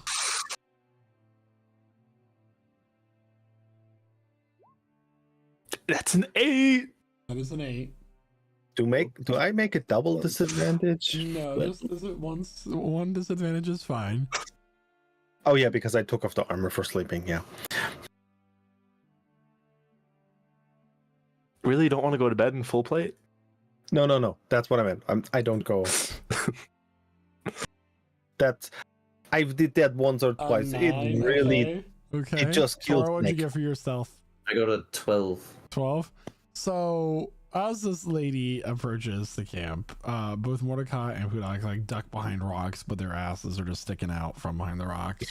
Oh, good. I thought I was out here all alone. I got turned on the wrong path down the road near my village. Then just keep going back the way you came. You'll eventually find where you're supposed She'll to go. sit Just down her cart without saying a word and walk over and sit next to the fire and start like she'll take off both of her like her boots and start like warming up with it. It seems to be strong smelling feet next to the fire. don't you have somewhere to be? You should really get going. Oh, cataracts. I can't quite see in the dark. Can I cast the spell magic on her at 4th level? Yeah. just roll a d20 for me. Okay. She becomes a giant spider. 13. 13. She looks a little bit older now. She just was concealing her age just a little bit. Oh, I paid good money for that charm, and now it's just gone. I am so sorry. Holy. Can I cast detect magic to see if she has any other magic working on her? Yeah. Yeah, same. Let me divine sensor. She's not fiend or undead or celestial or anything like that. Right. There's no magical auras on her now. You're saying she's got the mystic aura charm on her to hide her true nature from divination magic. Oh, I didn't know that this was such a... You all seem like nice young men. We're not. Trust me. Keep walking. No. Come on. Be nice. Look at you. It's old. It's timey. We know were what? warned specifically about old women. We were warned. We checked her now. Double, triple. Come on. I Yeah, think not we got some. accepting Like, big I'll just get up, get a small bowl with the rest of stew we had. Like here. You know what? For messing with you, and She'll pat you on the cheek and hand you a small yellowish candy. What a nice young man. and I'll Dungeons and Dragons causing I'll- paranoia since 1974. I'll take one of the water buckets we have for putting out the fire, and I was like, you know what? This is the right thing to do. We do kind of take care of our elderly. And I'll just wash her feet and give her a foot massage. Oh, Ugh, that's gross. If she agrees to it, like I'm awesome. not gonna like. No, it's so nice No. of you put that.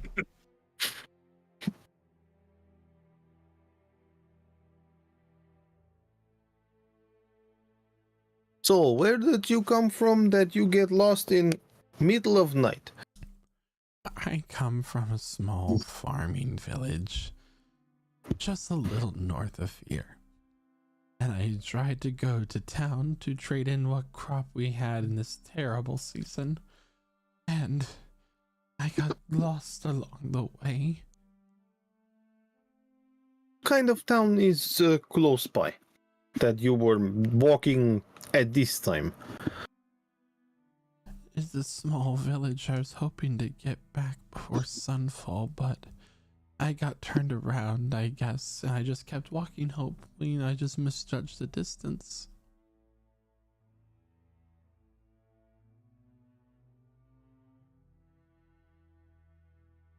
I'm trying to convey if she's really from around here or messing with Yeah, us. you can roll an insight check. Sorry, say that again. You can roll an insight check. Oh yeah.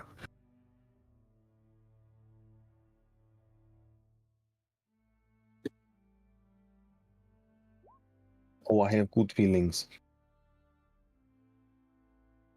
Like, tell me about your hometown. What was the name of the trading? What did you trade? Why did kind of rot crop did not work out? What did you sell? Like conversation about. So don't you have some kind of like no kids? You're just old granny with cats.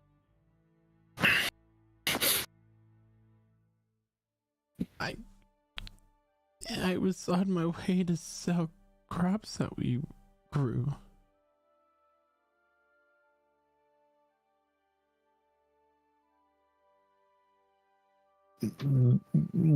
Okay, you talked in about yourself in third person, or I believe that would technically be second, but first rather.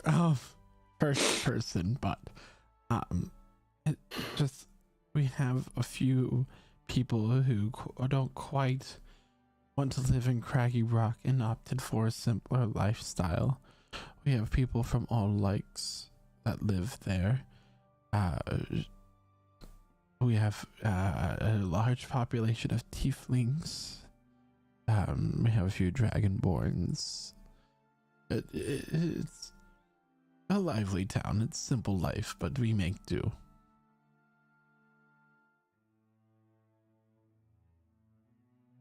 It's a living. And what were you doing walking around at what's now like 4 a.m?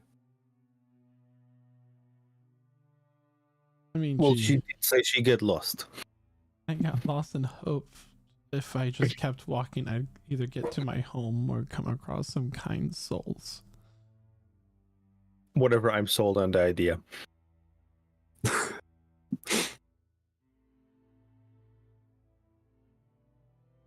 Do you have any objects or anything from where you're going? Maybe I can help you get there faster. She'll kind of like walk back over to her cart. And she'll pull out a jar of what seems to be some sort of pickled vegetable with little red specks floating around in it. You see that our spicy pickled cucumbers are quite popular in Craggy Rock. We sell them at all the taverns. Perhaps you might have tried some if you were in the area. I haven't, but this should work. Can I cast 7th level teleport to send her home? With that, the woman and her jar of pickles disappears and her cart gets left behind. No, with her cart, her whole area. No, we've got that cart now. Yeah, it's ours. And she makes it home because it's an associated object. Oh, that's so cool. Hopefully. Okay. Roll a d20 for me. Roll a d100. I There it is. She's dead. I think the feet, the shoes are still there. That's a 100. Okay. 100 beholders spawn. And with that, it is time to wake up the rest of your party. Wait. One last thing. Should we tell them? Well, we do have new shoes here. We should. We do have her cart as well. We should go through it. Wait, they did not disappear. The card You sent her disappeared. home The card without paying. Okay, card Oh, it disappeared. went with but her? Okay. Now, But the shoes are still there. everybody else, when you awaken, the camp is a wreck. Ooh. There are things turned over. There is a clear struggle.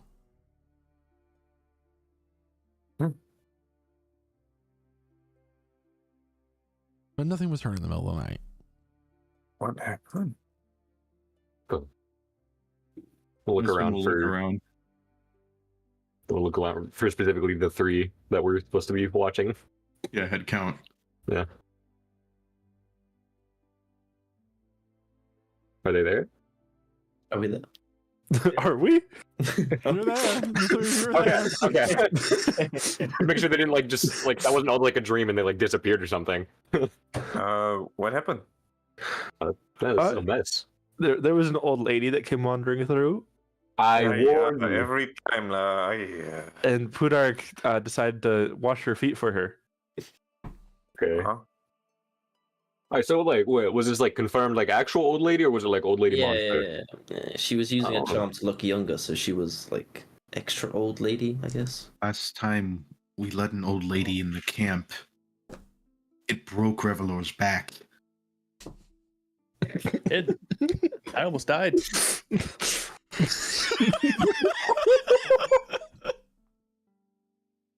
Wait. Are we speaking hostile back, or was it more you did not take good with Gilf type of? I don't know.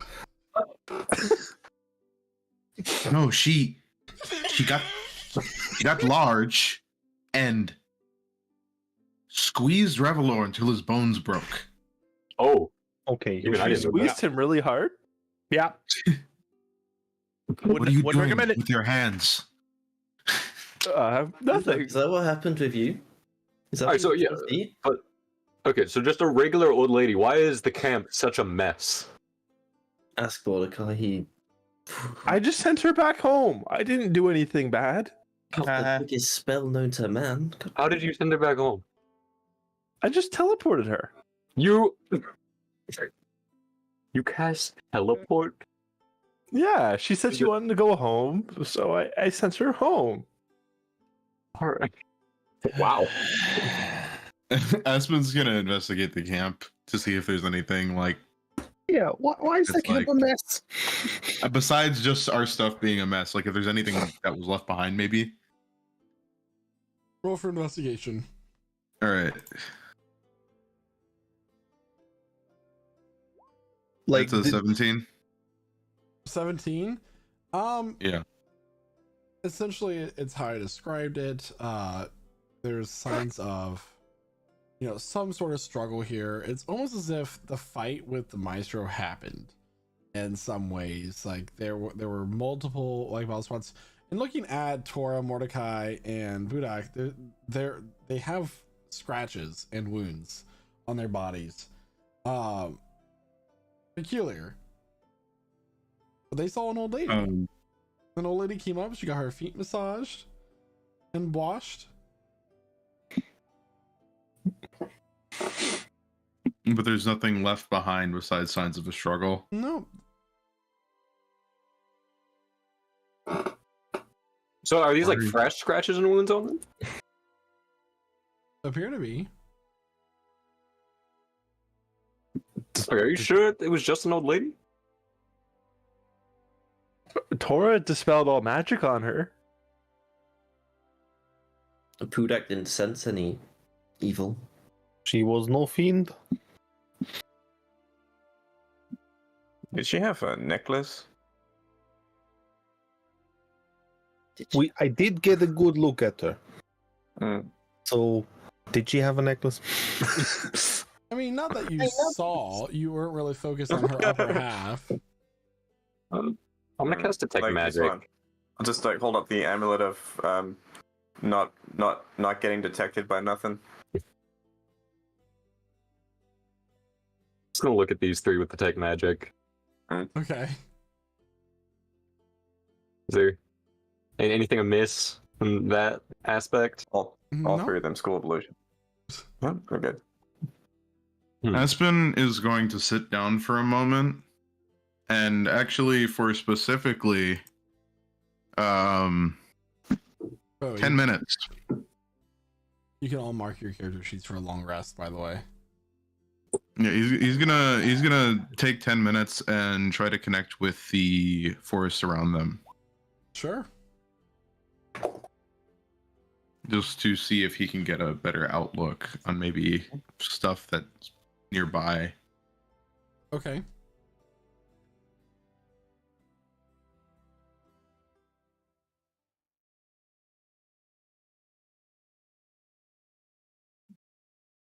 So, as Aspen sits down and takes the 10 minutes to connect with the surrounding wildlife, that's where we're going to take our mid-session break. Okay. Okay. So, everybody, we'll be back here momentarily. If you're just now joining us, Noah has some information for you. It's called Lich Souls. That's the name of our Discord. But you've been watching Prestige Encounters, our ongoing D&D campaign. We keep all of it archived on YouTube and wherever it is you get your podcasts, so you can find us, all of our sessions so far, since session 1. Both of the campaigns that we've done so far. Would you believe it? We did a campaign all the way to level 20, and we might even do that again this time around. And if you happen to be catching us on any of those platforms, well, thank you. We appreciate your service. And you could have caught us live on Twitch, but you didn't. So, sucks to be you.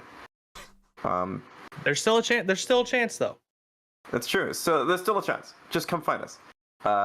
Twitch.tv/LitSouls. Or come join our Discord where we play D&D and talk nerd stuff. Yes, that That's is what I certainly got. an option. Yeah. So, everybody, we'll be back here momentarily. Stick around. See you soon. See you. Are you a nerd? Do you play video games, watch anime, enjoy pop culture, or even take pictures of your food at your favorite restaurants? I do too, and I am all those things. And that is why I created Prestige Gaming with my best friend Kyle. In our Discord server, you can find people with those same interests and even find people to play some of your favorite games with. We play games like Dead by Daylight, Overwatch,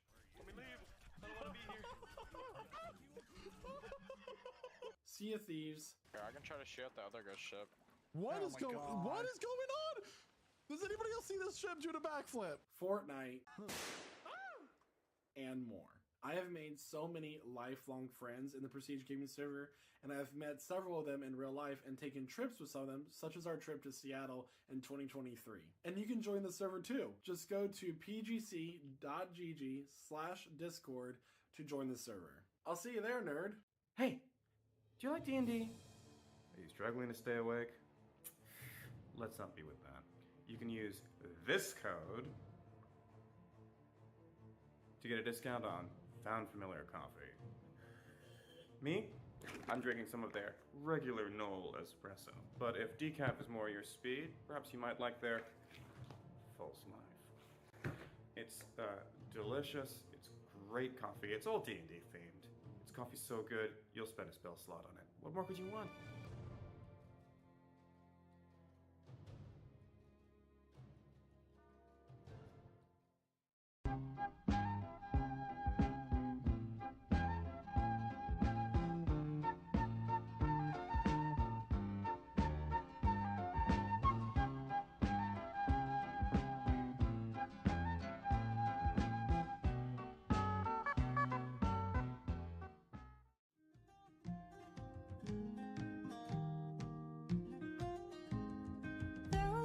a soldier who carries a mighty sword. He will tear your city down. Olay, olay, O Lord. Olay, olay, olay, O Lord. He will tear your city down. Olay, olay, O Lord.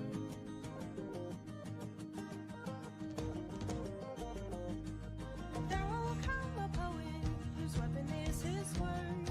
He will slay you with his tongue. Olay, olay, O Lord. Olay, olay, olay, O Lord. He will slay you with his tongue. Olay, olay, O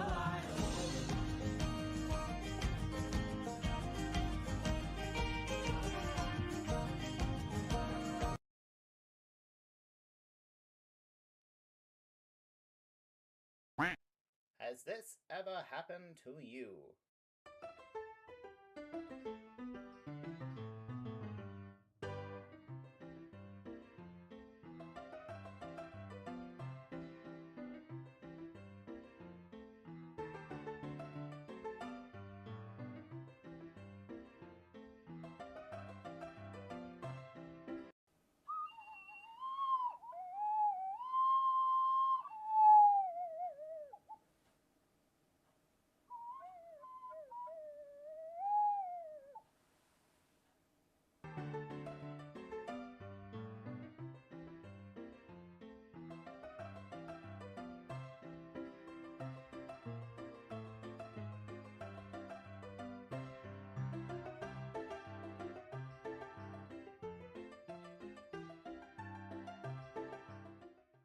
Are you a dungeon master looking to roll a natural 20 on your setting, but don't have the talent or time to run a combat and create thematic music for your session? Then it's time to introduce yourself to Midnight Syndicate. All of the music for Prestige Encounters has been provided by Midnight Syndicate, a talented musical production group creating gothic, horror, and fantasy music for your role-playing game that can be used at home. You can find them at www.midnightsyndicate.com, listen to them on Spotify, the YouTube, Alexa, or on the Apple Music. Hi, this is Quentin, and I play Cormac McDwyer in Campaign 2 Prestige Encounters. Hey tabletop nerds, are you looking for a way to spice up your adventure and add a new level of immersion? Well, have I got the app for you, Arkenforge! Arkenforge Tabletop is the software you need to bring your game to the next level. Their Master's Toolkit software is your one-stop shop for all your TTRPG needs. Its features include the Map Builder, with a full lighting engine and full support for video maps. Immersive audio to bring an extra level of immersion to your game through music, ambient sounds, and sound effects, as well as campaign management and touchscreen table support. And the best part about it is, you get the Master's Toolkit plus an Essentials bundle of your choosing for just a one-time payment. None of those pesky subscription fees. And if you use our special code PRESTIGE at checkout, you get an extra $5 off. So head on over to arkenforge.com to level up your tabletop games today. And again, don't forget to use our special code PRESTIGE at checkout. Arkenforge. Craft your own world. Shoo! Well, howdy, y'all. Prestige Pete Peterson here to tell y'all about the Prestige Encounters merch store. Now, look here. Y'all want quality items in your life to help promote your favorite D&D stream? Well, we got them here. At the Prestige Gaming Community Online merch store. We got t-shirts. We got hoodies. We got mouse pads. We even got stickers. And so much more. So what are you waiting for? So come on over to our Redbubble store at merch.pgc.gg and pick you up some Prestige merch today. Just tell them old Pete sent you. Unless this is the IRS asking, then this conversation never happened and I'm legally dead. Prestige merch!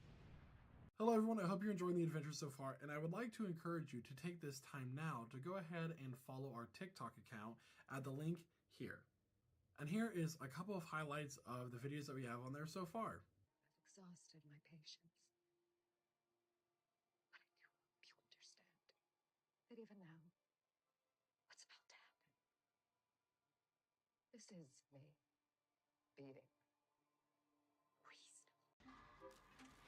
Flex for the save, there you go.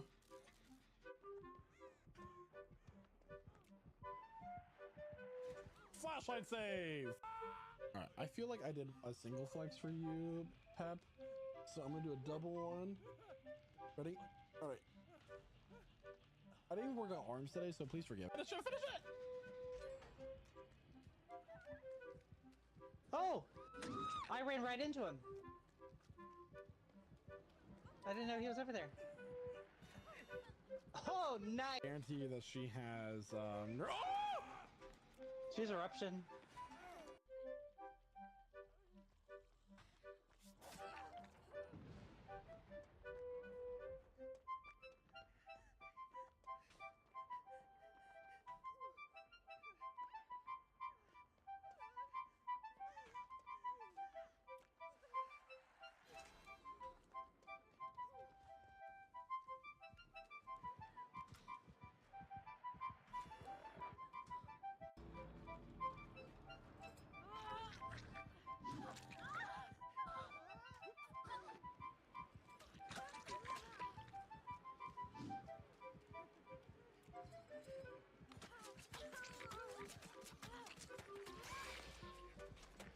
No, what?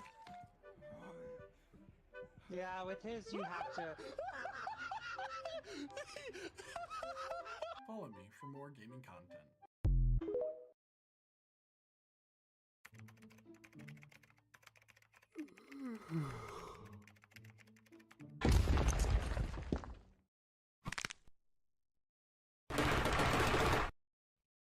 Did you just yawn? Yes. Tell me, son, what have you been drinking to keep yourself hydrated and energized? Generic coffee brand? Fool! You should be drinking Rogue Energy. What's Rogue Energy? I'm glad you asked. Rogue Energy is an energy drink made by gamers for gamers. It is made to be the ultimate gaming energy drink. With 0 fillers, 0 added sugars, plenty of essential vitamins, and oh so low calories, you can be supremely energized and or hydrated without the monstrous macros of the competitors. Not to mention the wide array of delicious flavors that Rogue Energy and Hydration come in. That includes both the powder formula and canned energy drinks. And get this, Lich Souls Gaming knows that our viewers are hardworking and hard gaming individuals that need that energy throughout the day. So you can use code PRESTIGE at checkout for 10% off your order of Rogue Energy. And how do you feel, young gamer? I feel great. Rogue Energy has been a complete game changer, and my order also came with a convenient shaker. You've really shown me some useful info, Mr. Rogue, sir. Now that is indeed what I love to hear.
And welcome And back, everyone. Welcome back, everyone. Welcome back, everyone.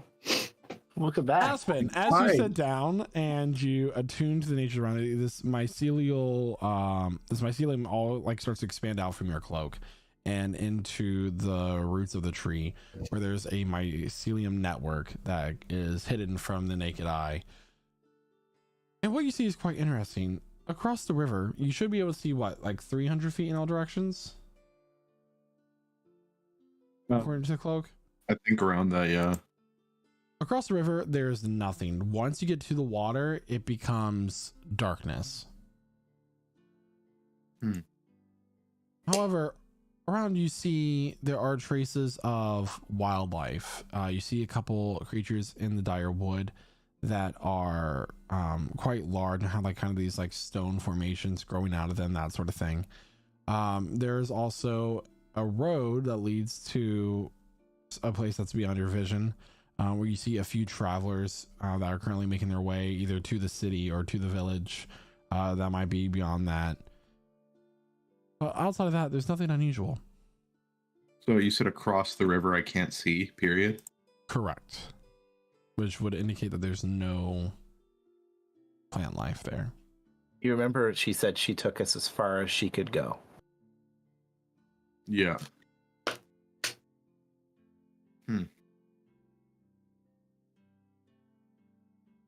All right. So nothing seems particularly out of the ordinary. Correct. Okay.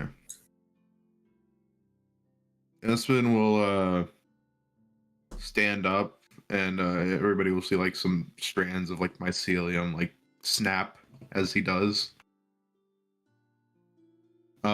And retreat back into his cloak. Says, there's nothing unusual except for the fact that there's nothing across the river.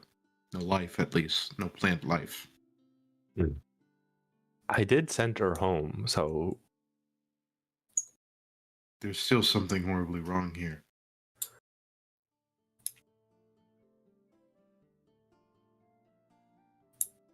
But we've looked as much as we can.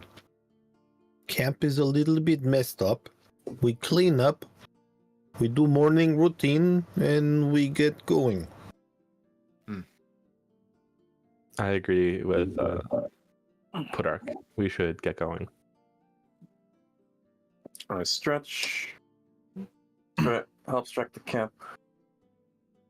In the sunshine, my tattoos are darker than ever. They've returned to their full richness of color.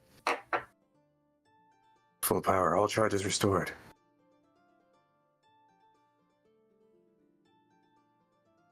Ready. We don't have any mounts or anything like that. Horses have been sent out, so we're on foot. Now we have to find our way to Amandaresk, correct? That is not true. My horse is with me. Okay. Can we see the mountains to the northwest, DM?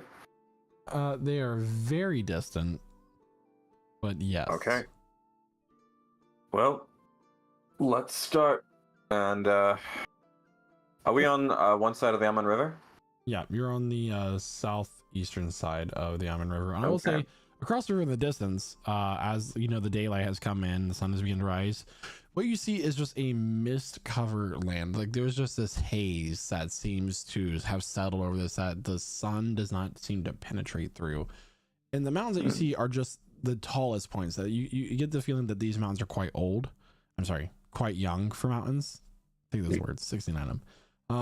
And you see just the peaks far, far off in the distance. Is there a path that leads in that direction towards the river crossing and northwest? I'm gonna make a survival check for me. Sure. I'll help and give you guidance. Oh. Okay, rolling. That is does a 28 hit? 28 does not hit. However, you do indicate that there is a part of the river where there's been kind of like some sort of sediment deposit, kind of creating almost like a sandbank that you should be able to cross after you walk up about 20 minutes or so. Gorgeous. Okay, I'll lead the way. And we commence hiking.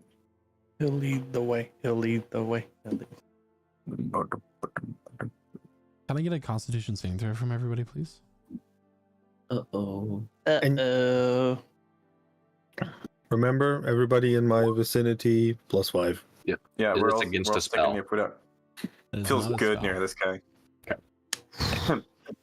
Constitution. Not my best roll. 28. That's a 12. So what? +5. Yeah. Oh, did, 20. Then that's a 30 for me. What did Casimir get? With 17, the I plus, think. it'll be 17. 17. So Yeah, same thing. I will say that Pudak, Torah, and Mordecai, nothing. However, everybody else, as you, the water kind of like starts to splash up because you feel this like almost like a burning pain. Nothing that really affects you, but it's uncomfortable. It's slightly more than uncomfortable, almost like medication when the needle sticks in you. It doesn't hurt until they actually push in all the medication. That kind of burning pain. But nothing quite happens, and soon enough you reach the other side of the riverbank. I would have said if I wasn't muted and my brain was working, Casimir would not want to walk through water because he can fly. But it's okay.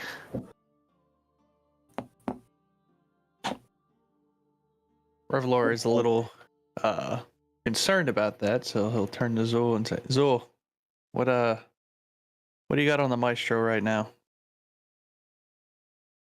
I'll look within and I'll pay attention to where the brand is. At all times, I know the direction in which he is. He's not on the plane. Oh, by the way, did he teleport? Oh, did he teleport? I'm gonna need a wisdom saving throw from the maestro, DC 16. That's a natural one. Okay, he's gonna take 20 points of psychic damage and fail. And then fail to teleport away. But I'm sure that happens at some point in the night, and it really sucks for him. And then eventually he leaves the plane. Detect magic also removes the brand. Oh no, not detect magic. Dispel magic. I think. Okay. Is it? Or remove curse. One of those. Anyway. He's gone. Not here. Somewhere else. Is there the same glistening in this water that we saw, like, in the Direwood? No. No? Okay. There's a sound of as you guys enter the plant life here is dead, and from your there's like barren trees that you weren't able to quite see due to the mist, but in your experience, things that are dead are also rotting. There is no decomposition here. They are just simply devoid of life. There's a sound of crows in the air. And it just gives you this almost necropolis-like feeling.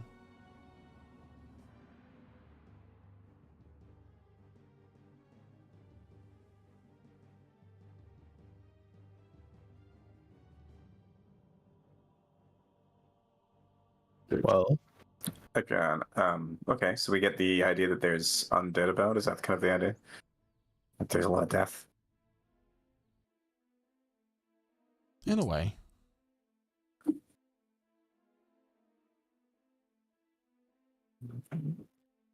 I suppose we'll slow to a cautious pace and keep a lookout for any shambling or moving or weird noises. Okay. Can I get a marching order? Yes, I'll go front. All right. I'll take the rear.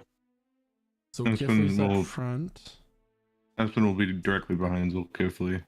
Casimir will be in the middle. I'll be direct behind Aspen. Mordecai will be towards the back of the party. Middle. I'll be behind Pudak. With the horse, I can go up front and back. So All right, can I get a perception check from Zolkifli and Revelor, please? Yep. Can do. Here it comes. 26. 26, okay. Like, is it just 2 straight rolls, or are we like helping each other? For you, it is with disadvantage. Disadvantage. It would have been a straight roll for me. Zolkifli. If it was a straight roll, it's 26. I rolled a 26. 19. Yeah. So you got an 11? Yeah. Okay. Wait, is it? Do I add the? The reason why Plus for 5 you as well? you have a disadvantage is because of the mist or the thick haze. But Zolkifli has advantage based off of sight and hearing and smelling, so it's a straight Okay. roll for him. Do I also add the +5 because of It's not a Udoc? saving Or throw. It's a skill check. never mind then. All right. Okay. Just checking. All right. Yeah. So yeah, 11. Would have been a nat 20. So you continue forward. The ground seems to be just very firm. It's cracked, like if it was it has not watered here in years. But then why would there be a fog?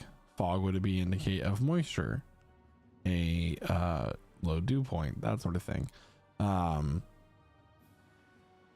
Quite interesting. At the Does it moment- seem? Go ahead. Does it seem like more of a magical fog, or? Make an Arcana check. Okay.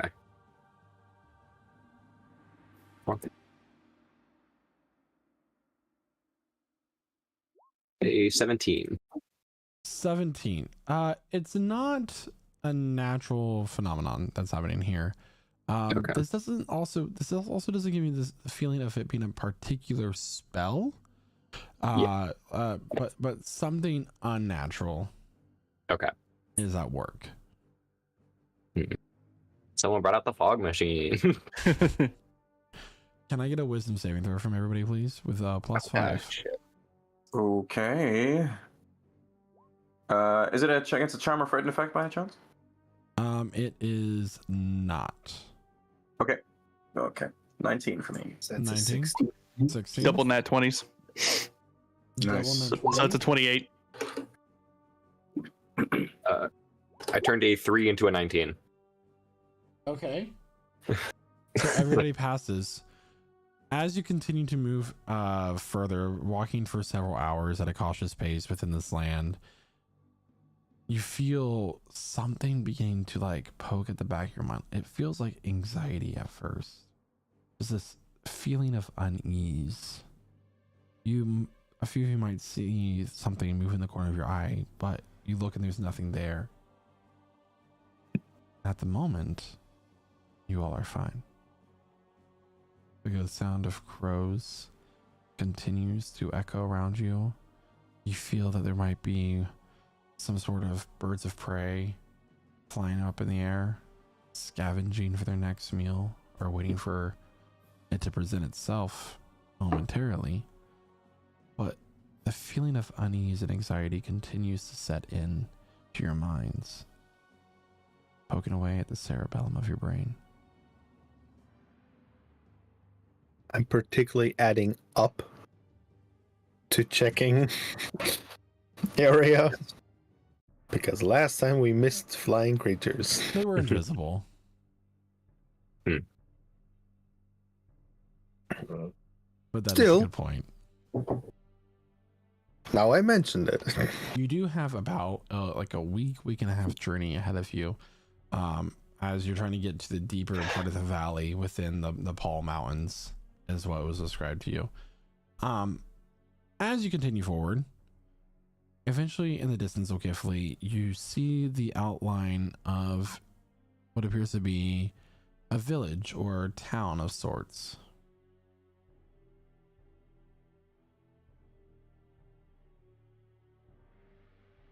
It's down there. The road leads towards it. I mean, by now, I presume that we're on a road.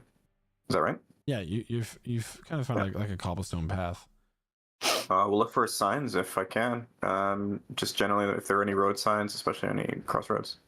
That is good. Then we can restock. It's the name of a town. There is not. Mm. I mean, Mm. we're in a dead land. Why would there be a living town here? So, do I smell manure? Do I smell human habitation? Do I see movement? Do I hear any, creaking, murmuring of voices, that kind of thing? As you continue to move forward, Yeah. the fog begins to clear, and you notice that there is and no, you've been walking for several hours at this point, the better part of the day. The fog begins to clear, and there is you start to notice greenery and sounds of habitation. And as you continue to move forward, it becomes much more clear that there is a town here where people are going about their lives. You hear sounds of people as soon as you step in, trade.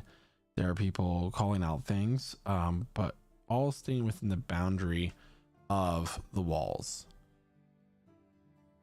Would like to cast Detect Magic. Yeah, go ahead. Are there any spells? So, like, you say, like, is it just like a cold, like, open directly into the town, like, as we cross through the fog? No, so as you've got closer to the town, the fog became more clear, and there became to be plant life. It was it wasn't like a sudden change. Okay. It was gradual to match as the fog cleared, so did the greenery appear. Okay. Like a near synchronous rate. All right. It would technically be a negative correlation between the two. Yeah. So is there so there's not like a clear boundary, really? Correct. Okay. I believe it was like render distance. Almost. Okay. Is there any just magic around the walls or on the greenery? The magic that you see are enchantments of these torches that you see along the wall. Okay. But other than that, there's nothing. Is there a specific school of magic, or is it enchantment? It is enchantment. Okay. As you kind of enter into the town, the people that see you kind of stop and they freeze and stare at you. You begin to hear whispers. You start begin to hear things like, "Who are they? We don't get outsiders here." Further unease, and as you kind of walk in, you notice that there is a little kind of community cemetery off to the side, and a man steps up. "We don't get many outsiders here. In fact, we haven't had any outsiders in quite some time." Well, I could imagine not. That mist is unbearable. Nobody comes in from the fog, and we don't go into the fog for fear what might take us.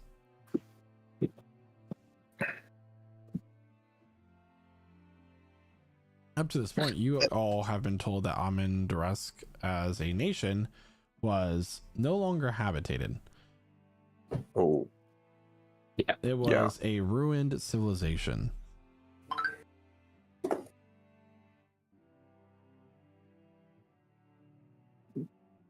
So why don't you all just go ahead and turn on around and leave our town? We don't want to cause any trouble, as he kind of takes a harvesting scythe. We don't want any trouble. I'll just step up with full plate and shiny and the biggest smile on my face, "Good sir, we are just travelers. We would like to restock a little bit, and then we would be on our way. You could use your scythe, but to be fair, you will probably just hurt yourself." The crowd begins to kind of inch away from all of you, creating almost like a semicircle.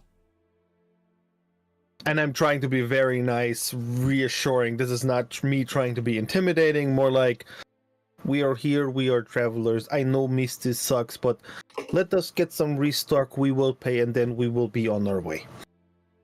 No big deal. Roll for persuasion for me. Yes, please. Yeah. Get it, Pudak? Now to one. Watch. No. Get it, get it. Whoa. Close. Plus 15 though. Close. My God, a 3. 18. At this point, a woman steps forward from the crowd. Well, we are having our celebration. Perhaps they could stay at least for that. Take part in the festivities, and then they'll be on their way in the morning. Sounds like a brilliant idea. All right. Celebration of what? Placebo. You are a good woman. Yeah, we would happily oblige by these rules. Y'all can sleep in the shed. I've slept in worse. He'll motion towards like what essentially looks like a shack over here next to the cemetery. It opens Has up. this been a... Sorry. Has this been a day's travel so far, DM? Just so we know. Not a full day yet. Okay, got it. It's about mid late afternoon at this point. Not quite evening. Just a small reminder: traveling with me, everybody gets like 5 to 10 foot more movement speed, so Neat. we're pretty fast. We're a little bit faster. So essentially, the shed opens up. The door is like slightly the hinge is loose, kind of making it like lean. It doesn't shut all the way, or when it does, it just kind of creaks back open. The floorboards are warped and kind of. We've all seen like a dilapidated shed where like the floorboards are like curved in, they're curved out. There's gaps in it. Not very cozy, but it is a shelter.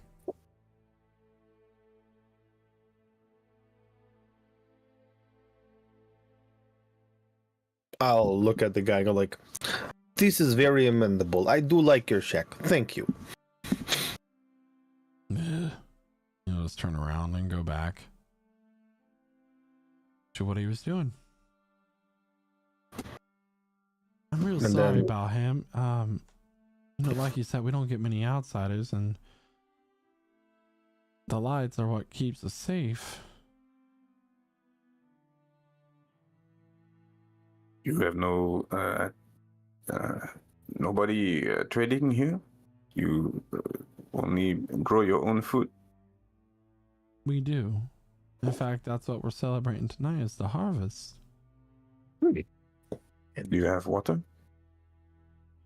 I'm sorry, part of my manners. It's been a while since we've had company. Of course, she'll go over to a well, grab a bucket and throw it down.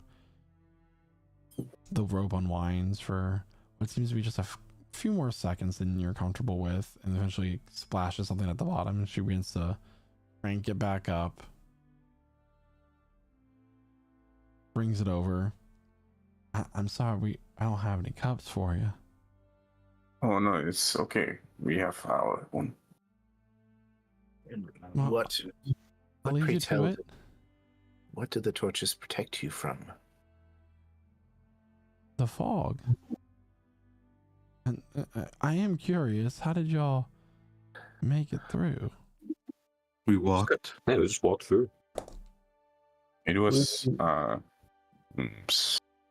strange, bit bad feelings, but we were okay. What happens if you go into the fog? We just know you don't come out. No one? No? How long has it been like this? We can't really tell the time. Oh, so like there's no visible sky. It's quite hazy. The lights just seem to ward off the fog.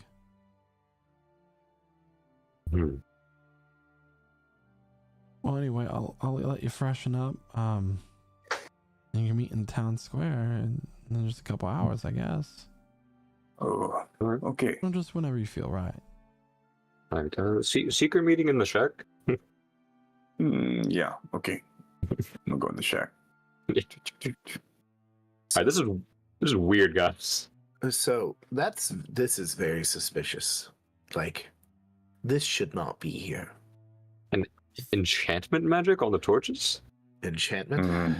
Yes. Or maybe a curse with the fog. Well, I mean, enchantment does make one a little suspicious. Enchantment wouldn't be able to push back something like that. I mean, it's changing perception alteration. I mean, it would need to be a different kind of school of magic to achieve what they talk about. But if there's one village, maybe there's more. Well, or what if what they're harvesting is us?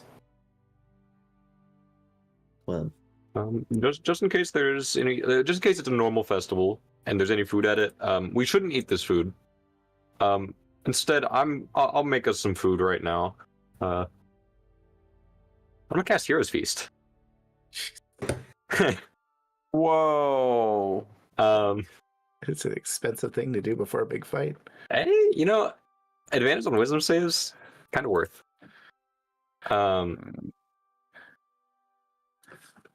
So let me put the actual spell description. There we go. So it takes 10 minutes. You have a gem encrusted bowl to so I'm sure. I'm sure I do. Oh yeah, we have a 1000 GP chalice. I will say that does get consumed. I'll allow this one time. So you lose your 1000 gold coin chalice as it dissolves as the spell's cast. Word. Alright, so yeah, everyone eat up. Takes an hour to consume. We're eating up. Yeah. As we eat, Zol's taking a look around the shack. This is presumably where they keep people whenever, on the odd occasion that visitors do come by. Mm-hmm. And he, does he see any marks around the walls or anything that looks distinctive? Any pictures, nicks in the wood? Make an investigation check. Scrapes. Sure. 11. 11. As you're looking around, it's how I described. There's a little bit of like grass kind of growing through the cracks of the floorboards. There's a little bit of mold in the corner. Mm-hmm. A mildewy smell, but nothing stands out to you. Well, in that case, what he's going to do is he's going to put his hand on the door. And he's going to use Grim Psychometry on the door. On the door? Yeah. All right, When he's roll Grim a history Psychometry, check, friend. See if I can get a peer into a darker past if there is one. That's a 14, sir. 14. Your call. Nothing comes to your mind.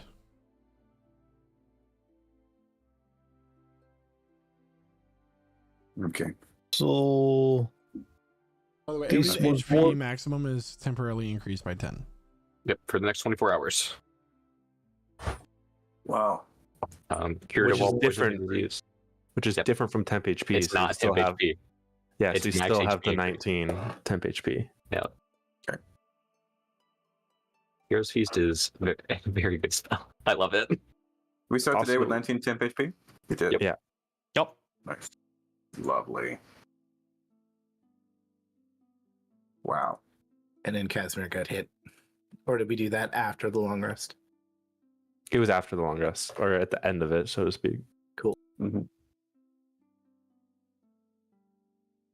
So this is war-torn country. There shouldn't be any people living here, but there still are people living here. Yeah, no, we were told this was barren.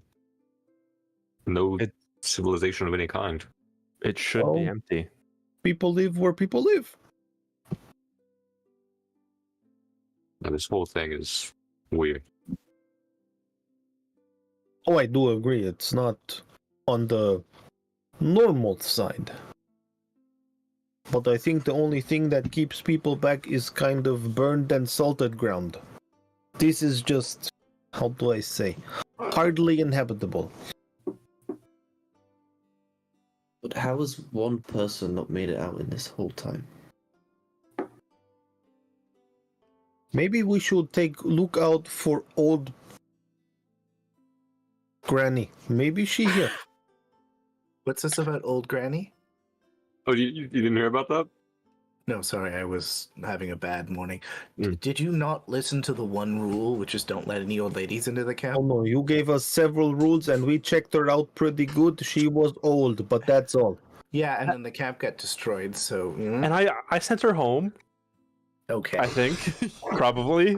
Okay. You keep bringing I mean... I think that's what's Did important. she, did she actually ever tell you where she was from? A village to the north. Around here, somewhere. Yeah. So you could have just sent her any old village that was north of our location. You're at, like, the southernmost point of the continent, so north is a good general direction to have. Yeah. You might not have even sent her home. No, she gave me an object from her home, so I traced that back magically. Oh, yeah, what was it? A jar of pickles. Oh, did you get... Red You got me there. All right. Did you That have tracks. her pay you for the service, at least? No, I kind of just wanted her gone. She was. I was trying to sleep, and You were trying to sleep on what? You were trying to sleep on watch. There's enough arguing. Eat the food. That's what we are eating. Eat the food. About an hour later or so, there's a knock at the door. Are y'all ready? We've already begun. Oh, sorry. Who's there? It's me, the one who got you to stay in the village. Oh, sorry. This is an old. And joke we used to you tell. are. My name's Coraline. Coraline. Okay, Coraline. Does she have button eyes? That's what the ceremony is. Pat ourselves down. We'll just wipe the gravy from our mouths because we just enjoyed this incredibly delicious meal. Seeing this delicious meal, she's gonna lick her lips a little bit. Is there any left over, or did we consume it all? I know, it made exactly enough for all of us to eat. Ah, shit. It's So, just like the carcass of a whole boar. Well, I think what Coraline's takeaway is that we've been sufficiently fattened up. well, if Let's continue to the feast. that's just what's about to happen. Can I not get Relor's you gonna- any NPCs that you trust? Nope, not anymore. Apparently not. These people aren't supposed to exist. Like, What, you think this is our first go around with you? That's a twist. This is Dungeons and Dragons. Trust is No. not a healthy. Causing paranoia since 1974, Michael. Do we see like threads where she's tied together? Like, Just to point out, even the old lady was messed up afterwards. Yeah, where can we tried to trust her. can we actually see her legs, or is it just like something coming out of the ground? yeah, she cardboard cut out. Where's the like giant creature that's like controlling all these proper people? Where's the false Hydra? She just falls over as a cardboard cutout. The entire city's a mimic. Oh God! I'll follow Caroline. If this is how we go out, he's gonna Like the reach in ice his cream bag. shop lady in the SpongeBob movie. Make mine a chocolate. I'll let you pet Mr. Whiskers.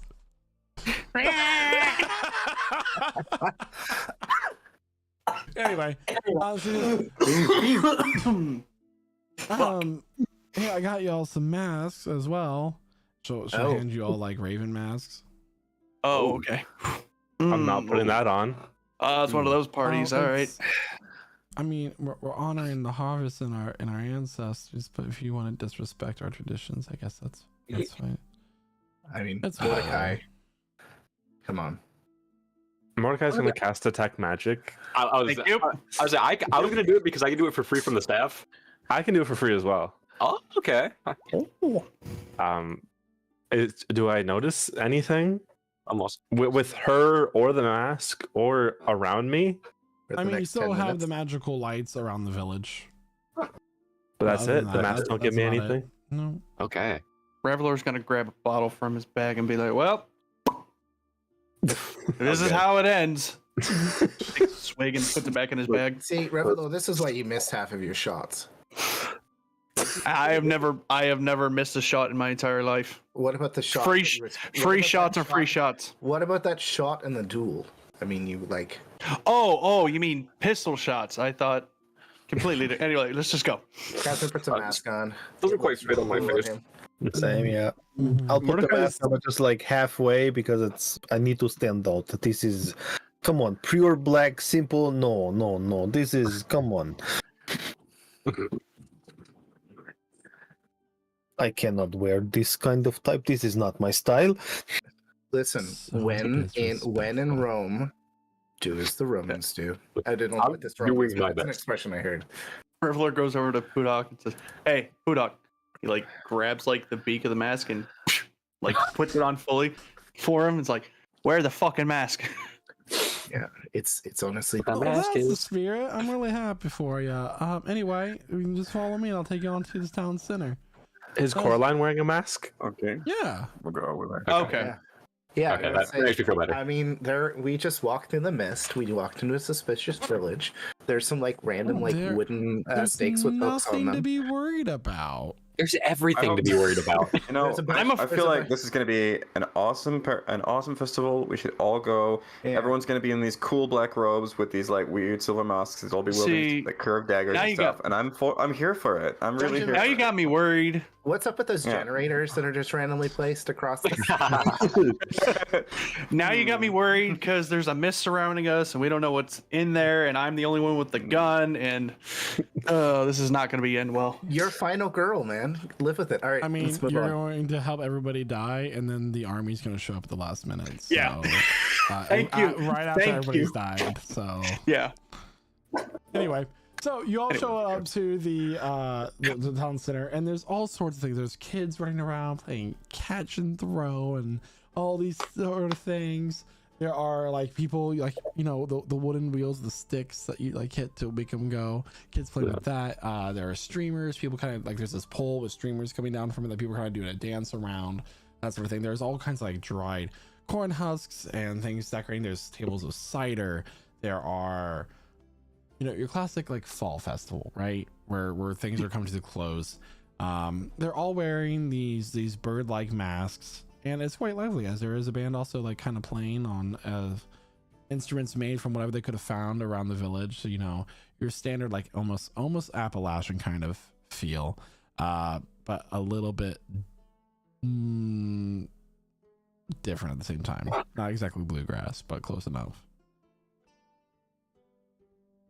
So are the people happy, or is this a fake happiness? You can make an insight check if you don't trust me. It's fine. I mean, there's a bunch of popular streamers hanging from poles, so I'm sure they're happy about that. There's a couple like poles with like hooks hanging off of them, like big meat hooks, that sort of thing. Yeah. It's a really good Yeah, time. Yeah, What's your insight check? some barbed wire around I mean, it's them. really hard to read these people's expressions as they are wearing masks, and the face, and particularly the eyebrows and the eyes, are a very big tell of like people's emotions. But they're wearing masks, so you can't quite tell. Well, I'll just join in. There you go. So what are y'all looking to do during this festival and like the festivities that are happening all around you? There's games to play. There's food and drink. There are people dancing and socializing around. You Dance. gonna dance? Gonna dance. Mordecai starts dancing. And play stick hoop with the kids. I'll take out my lute. I'd start strumming on my lute. Make some music. Yeah, I'll start playing along with Zulkifli with my. After the Fae, I'm a little not really in the mood to dance. I think I've danced my entire life away. Yeah, I heard your story about that. I'm not too keen to dance, but I'll play around with the kids. They seem nice enough. Yasmir, you can dance if you want to. You can leave your friends behind. Because their friends don't just dance, and if they might. don't dance, well, They're no friends of mine. And that's all we can do. Just for, like, as you all get involved in these different activities, just for a general vibe check, can I get intelligence saving throw? We'll say. Knew it. Oh boy. Do we get Okay. +5? How very interesting. All right. Guess who? 9. Oh, My God. +5 only Double- has a range. The so- +5 won't apply here because you're all kind of scattered out. Is this Well, against a spell? It's not against the spell. I'm just seeing if you guys can like remember to check in on each other, kind of see if you get wrapped up in the celebrations of things. Oh, this is a Lotus type situation. Shut up! Casimir got a 9 Spoilers, dude. with a good saving throw too. Got a 20. 20. I rolled so low. I'm so sad. So I we got a 9 too. 13 I'm really from good Aspen, modifier. We got a 9 from Zulkifli, a 9 I from got an Casimir, an 11 got from an 8. Evalor, an 8 from Yep. Tora, a 22 from Budak, and a 20 from Calder.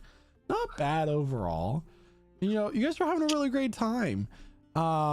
It's just all sorts of things are going on. You haven't had this kind of break in a long time, since you know all these fights and things have been happening over the last several days. Some of you just joined, and it's nice to finally be within a festivity and be able to relax for once.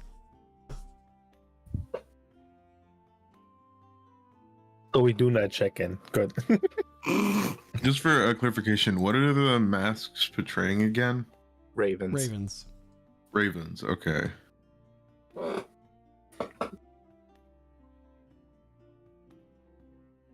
At this point, Tora, a very attractive person will come up and like offer their hand for you to dance. Oh, okay. Yeah, I'll They're dance gonna with them. dance with them as they kind of take you away from Zulkifli. Zulkifli's really Okay. getting into it with his loot, Wait a minute. How do we know they're attractive if we're all wearing masks? the You can body. see Listen, man. Fair enough. Whoever this person is, they got that body. They Yeah. got that body. Their hips do not lie. It's a nice mask, okay? Their hips might lie. just little fib. These hips do fib.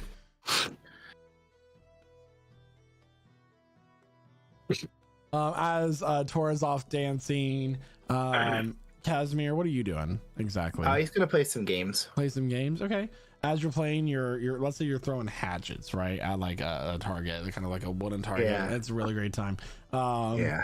You know, they're all cheering as you're just hitting bullseye after bullseye after bullseye. You're quite skilled with this dexterity based weapons, we'll say. Oh yeah. You know, I am. you're starting to wipe sweat off your brow. They'll offer you a drink or two as you go on about it. It's you're just getting out, and then you know you get a little kind of like straw doll as like your prize. Oh. Anything Does you it like look to do? like anyone I know? Make a what would be a good check for this? We'll just do a general wisdom check. How about that? Wisdom. That's Ow. one of my not good rolls. Let's see how it goes. Natural. A natural one. Oh. You know, it's a straw doll. They're not the most artistic people here. You can't. It's not. You get the idea that's not resembling anybody, at all. Okay. I'm gonna like poke it with the tip of one of the axes. Just curious. Nothing happened. Not that you know of. Whoever got my voodoo dog, give the tip a little stroke for me. We'll go to Pudak at the moment. But Pudak, what are you doing during the celebration? How would Pudak get down? I would actually join the dance. Join the dance. All right. So Well, as- that's the most flashy thing you can do. So that's where I am in the middle of it. Okay. I did not wait for anybody to walk up to me. I looked for someone when like she looked like she could dance, and I just went like full. Yeah, like would you like to dance with me? Went the full 7 miles to do stuff, and then like I'm whatever spinning. Okay. Go ahead and make a performance check for me. Which I'm not good at. Frickin' paladins dancing in full plate. Clank, clank, Clank, clank, clank, clank. What'd you get for your Is it- performance? 7. So you're almost trying to be like a karimba with your plate armor, right? But it's just very off the beat from what Zulkifli is currently leading the band with.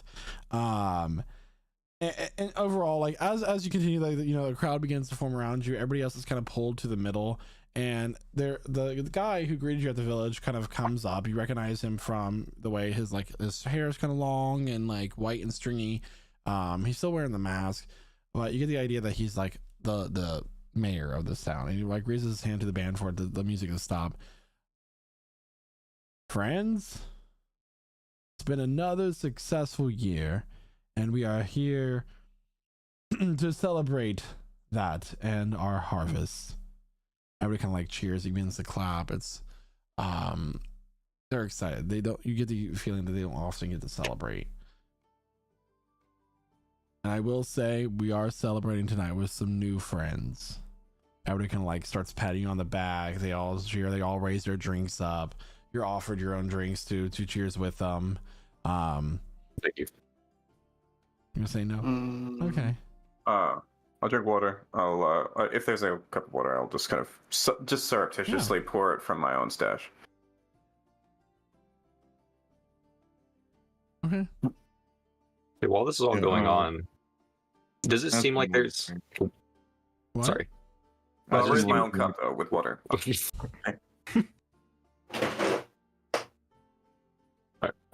Go ahead. Say what you're gonna say. Okay. So, as this is all going on, I wanted to see: does it seem like ritualistic in any way? Does it seem like it's honoring like a specific god? Make a religion check.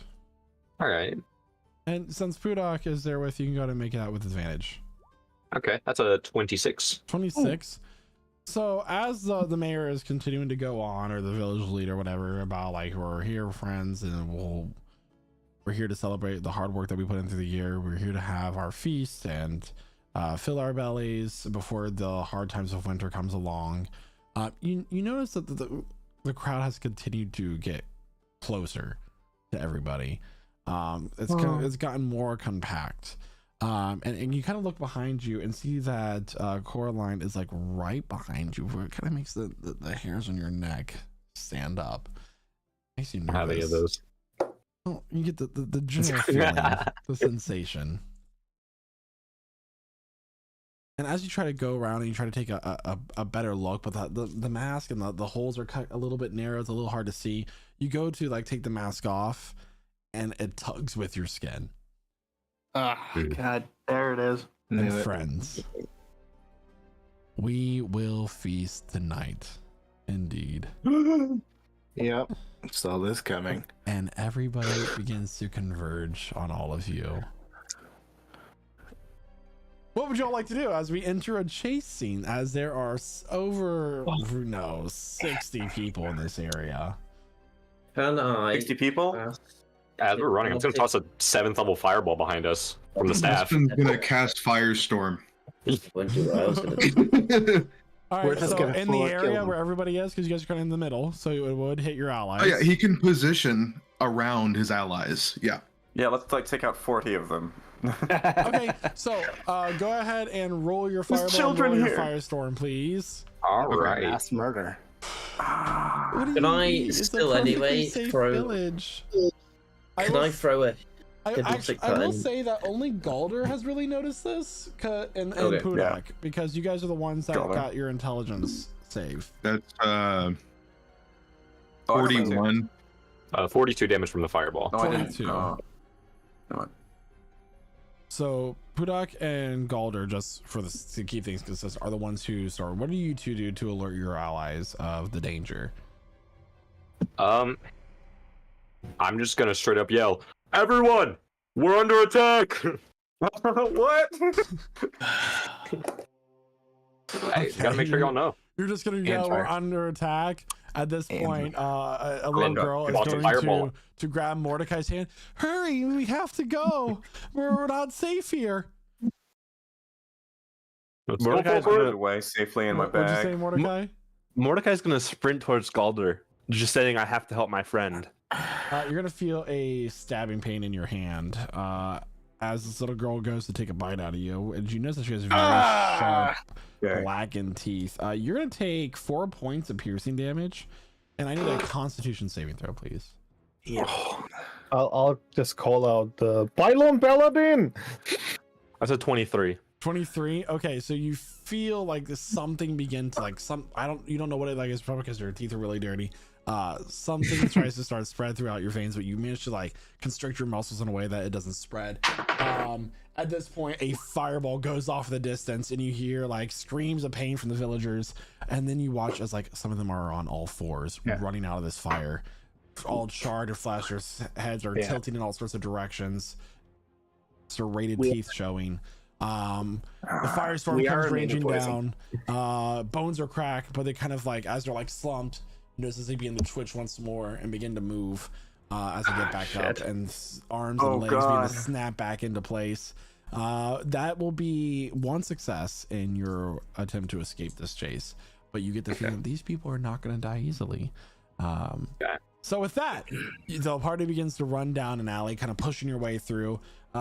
It's now my turn to make my move, and I need everyone to make a dex check for me. A dex check. The lowest dex check is the one that's going to get an attack against them. Did I get the chance to cast? Well, holy shit! I rolled nice. a nat 20. I'm rolling like garbage today. Nat 20 for a 19. Okay. Oh, never mind. You're all in my vicinity, so get the Aspen plus is the 5. lowest one. It's a check. It's not a save. Oh, check. So far, 6 is the lowest at the moment. Oh wait, what's Yep, that'd be Aspen. 18. All right. Aspen, that is going to be a 15 to hit.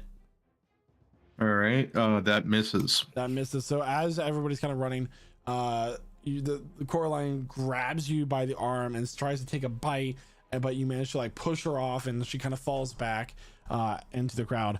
With that, who is going to try? What is somebody else going to do to try to help the party escape at this moment in time? Tora raised his hand first. Tora, what are you doing? Can I cast a hypnotic pattern, literally right behind us, which is a 30-foot cube, and the pattern appears for a moment and vanishes. Each creature in the area who sees the pattern must make a wisdom saving throw. On a failed, the creature becomes charmed for the duration. While charmed, the spell creature is incapacitated and has a speed of 0. Yeah. So as you cast this charm, they continue to push through, and they're going to run up and try to bite you, because you get the feeling now that they cannot be charmed. That is an 18 to hit. Silver barbs. Yeah, Silver barbs. That is going to be a 15 to hit. Yeah, that's still hits. All right, advantage to Tora. Advantage to Tora. All right, Tora, you are going to take 7 points of piercing damage, but I need a con save from you, please. Okay. Con save.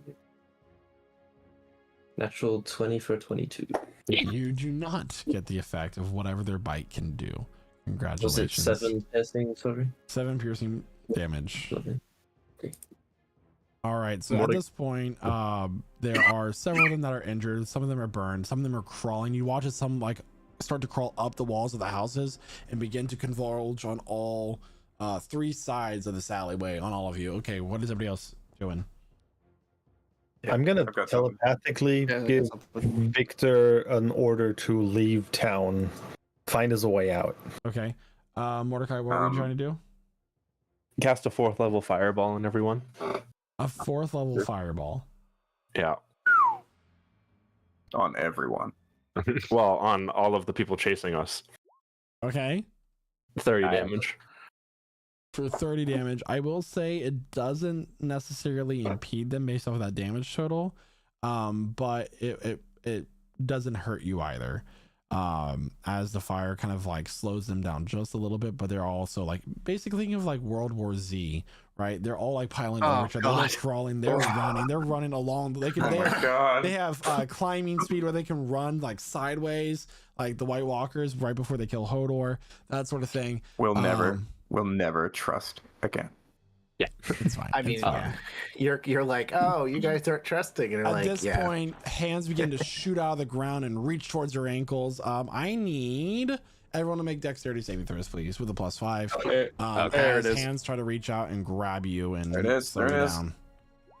25. 14. Fucking 11. Aspen again. I got 31. 11. The DC is 15, so if you failed, you are now restrained, and they're going to start to convulge on all of you. So, for the general sake of this, I'm going to go ahead and roll.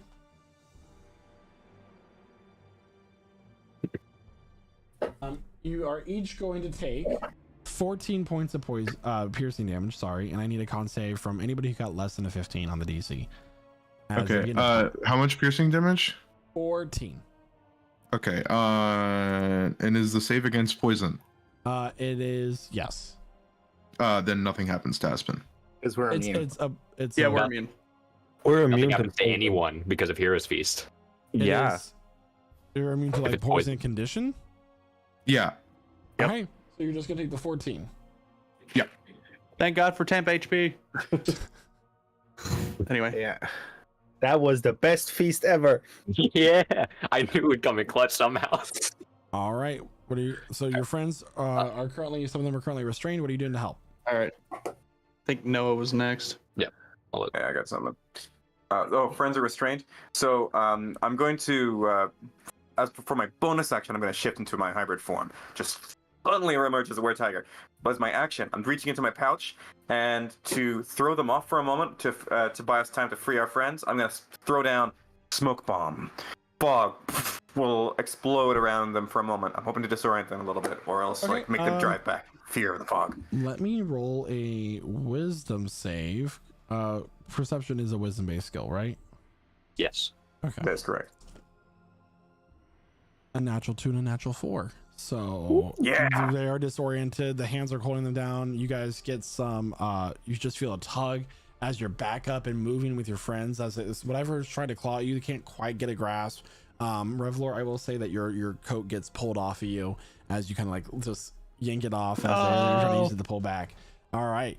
What is that? I saw Pudak while Zolkifli was talking. He wanted to go next, and then we'll go to Galder.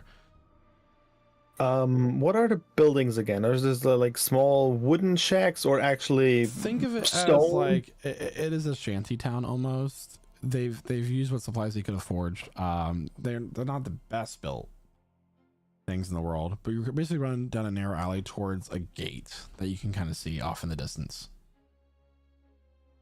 So I could try to tear left and right down by just grabbing into the main walls and just.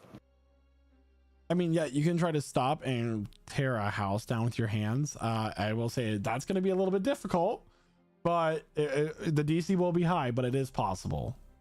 I'm going to use my channel divinity for peerless athlete and like just grow physically, not really, just metaphorically speaking. I get the right image of yes, tear down, and just like tear into one of the walls and then grip one of the main beams and just rip it out. Okay, roll an athletics check for me, please. Yes, and because of this, with advantage. That'd be a crazy athletics. So let's go. Come on. Woo! Yes. 38. A 30. Nat 20. Yeah, that is a natural 20. 38. Oh my god. Okay, so you just grab one of these buildings. I'm gonna say that moves you up ahead twice in the success. And you guys just watch this Budak, like his neck begins to bulge out. He strains for just a second, just tears down the entire wall that makes this house collapse. And you watch this, like the mayor, who's like on all fours, throw his arms and legs are bent in 3 different places, as he appears to have 3 different types of joints that have like elongated as well. Just looks up to see this building crashing down on him, allowing you all to move. I need one more success on the escape, and then you guys are out. Galder, we said you were next. Yeah, I wanted to hang back a little bit to be closer to them and use my turn undead. Okay. If that'll work. We'll So let me. Okay, we'll see. I can add. What is the CR for undead that just automatically? For destroy undead. Yeah. Let me see. Like 2. It has to do with whatever level he is right now. 3 or lower. 3 or lower. Okay, so none of them get destroyed. I'm going to roll a few d20. I will say, as this house gets torn down, a few of the torches get extinguished, and it's almost as if, like, in some way, think of it like in like old films when they would wear different colored makeup for different lights to expose, like make them look different. But the lights disappear.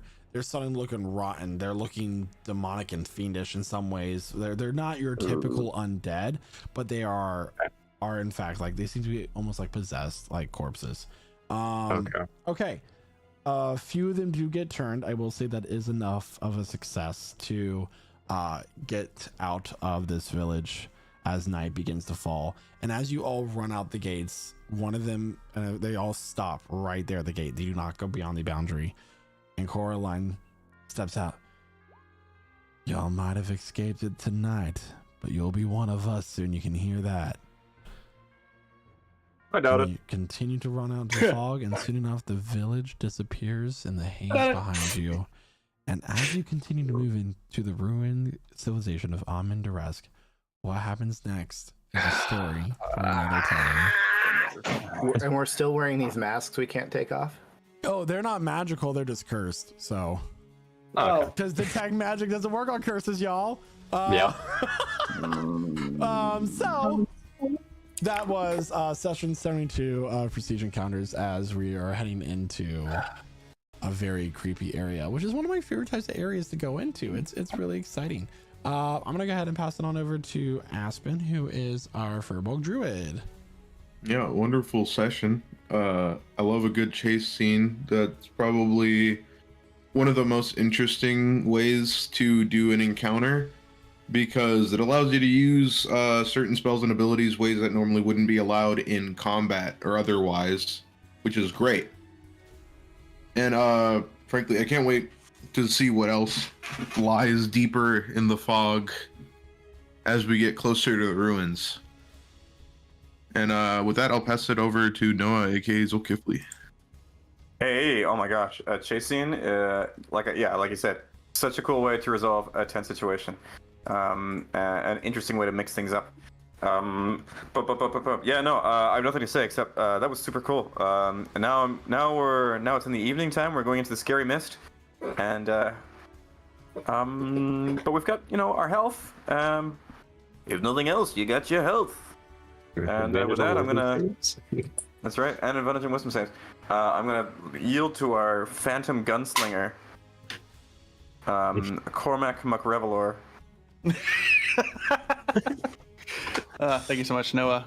Yeah, I always love chasing. I think we're what, like 3 for 3 or 4 for 4 on them now, or something like that. 4 for 4. 4 for 4. Yeah. Anyway, yeah, great session as always. Of course, thank you to everyone who was chatting it up in chat tonight. Thank you to all our wonderful players for bringing this story alive. And of course, speaking of stories, thank you to our wonderful DM Michael for writing this story and bringing us together each and every week so we can live out this fantasy. And that's all I got. So, hey, Guy, why don't you take it away? Yeah, I'll take it away. Great session. Sorry I wasn't as participative as I would have liked, but still always fun being with you all as you cause chaos and we get tortured by little old ladies and find out that our ability to not trust NPCs is always founded. I'm going to pass it on to Dakota, who plays Calder. Yeah. Are y'all ever going to trust an NPC I give y'all? I think that chase scene was very cool. I think the most interesting part of the session was the deal with Ronaldeus, because he brought in a third party for that. Like, that wasn't just, oh, like, take my word for it. That was, oh no, this deal is going to be kept. So I'm actually really interested to see how that plays out, where it goes from there. Overall, amazing session. I'm glad our 3 new guys got to have a watch together. Got warned about the old ladies. And with that, I'm gonna pass it. I always forget who I pass it on to. Caleb, pass it on to Caleb. Yeah, about that watch. I understand why you guys don't trust Michael at all anymore. Because we did everything possible to make sure that was just a normal old lady. It wasn't. Of course it wasn't. Why would it be? No matter what we did. Shake his head. You can never trust any dungeon master ever. You can trust me. I'm a good guy.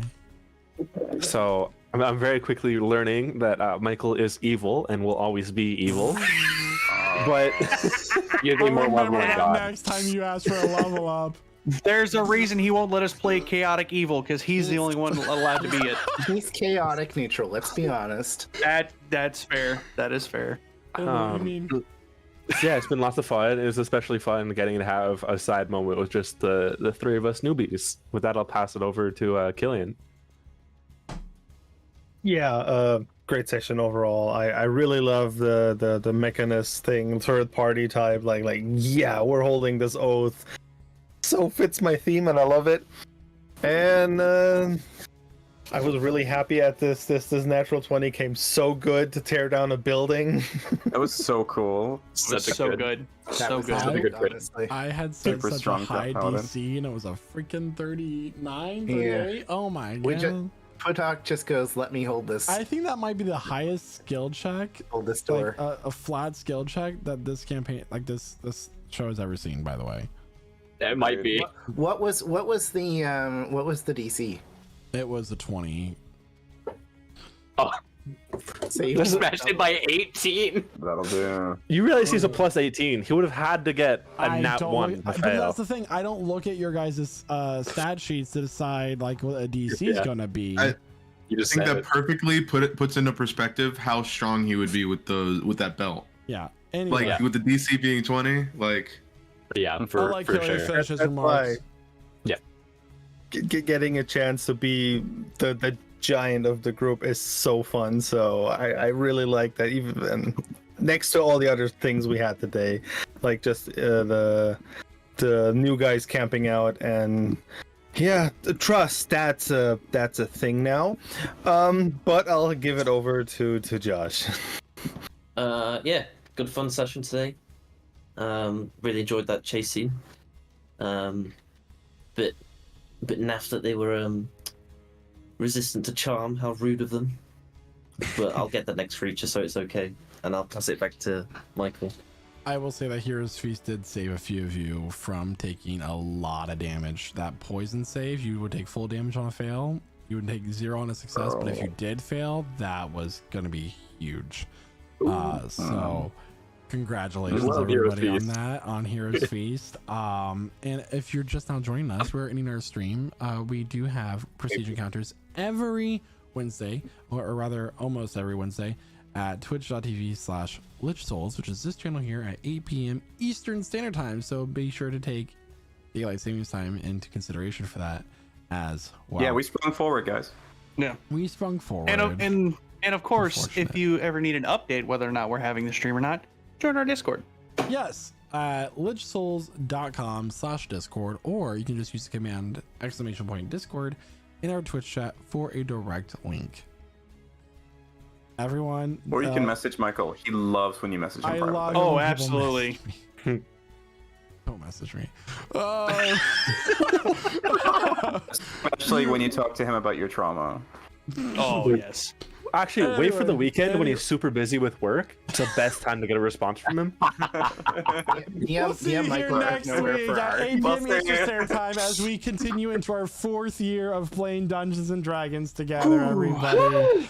4 freaking years. And I'm super happy to inform everybody that Campaign 3 will be picking up this coming summer as well. So Oh wow, we're close. it's Yeah, getting it's close. close. So Wow. we'll see everybody then. We'll see you next week here at twitch.tv/lichsouls. Wait, one more thing. This week is Guy's birthday, right? It was my birthday It on was, What? his birthday It Monday. was. Monday? Okay. I didn't know. Happy late birthday. Guy! Yeah. Happy birthday, Guy! Also, I want to say Ramadan Mubarak for all of you Muslims who just started fasting this week. Ramadan just started. And enjoy your St. Patrick's Day. Woo! That's That coming one up. too. Also that. Have your green beer that's colored with food coloring. It's great. Hide your snakes. If you're a snake in Ireland, just don't Get the come out. fuck out. Yeah, not allowed. Full fire We target. have nothing else to say other than bye. Bye. Bye-bye! Bye bye bye bye bye bye bye bye. Oh boy.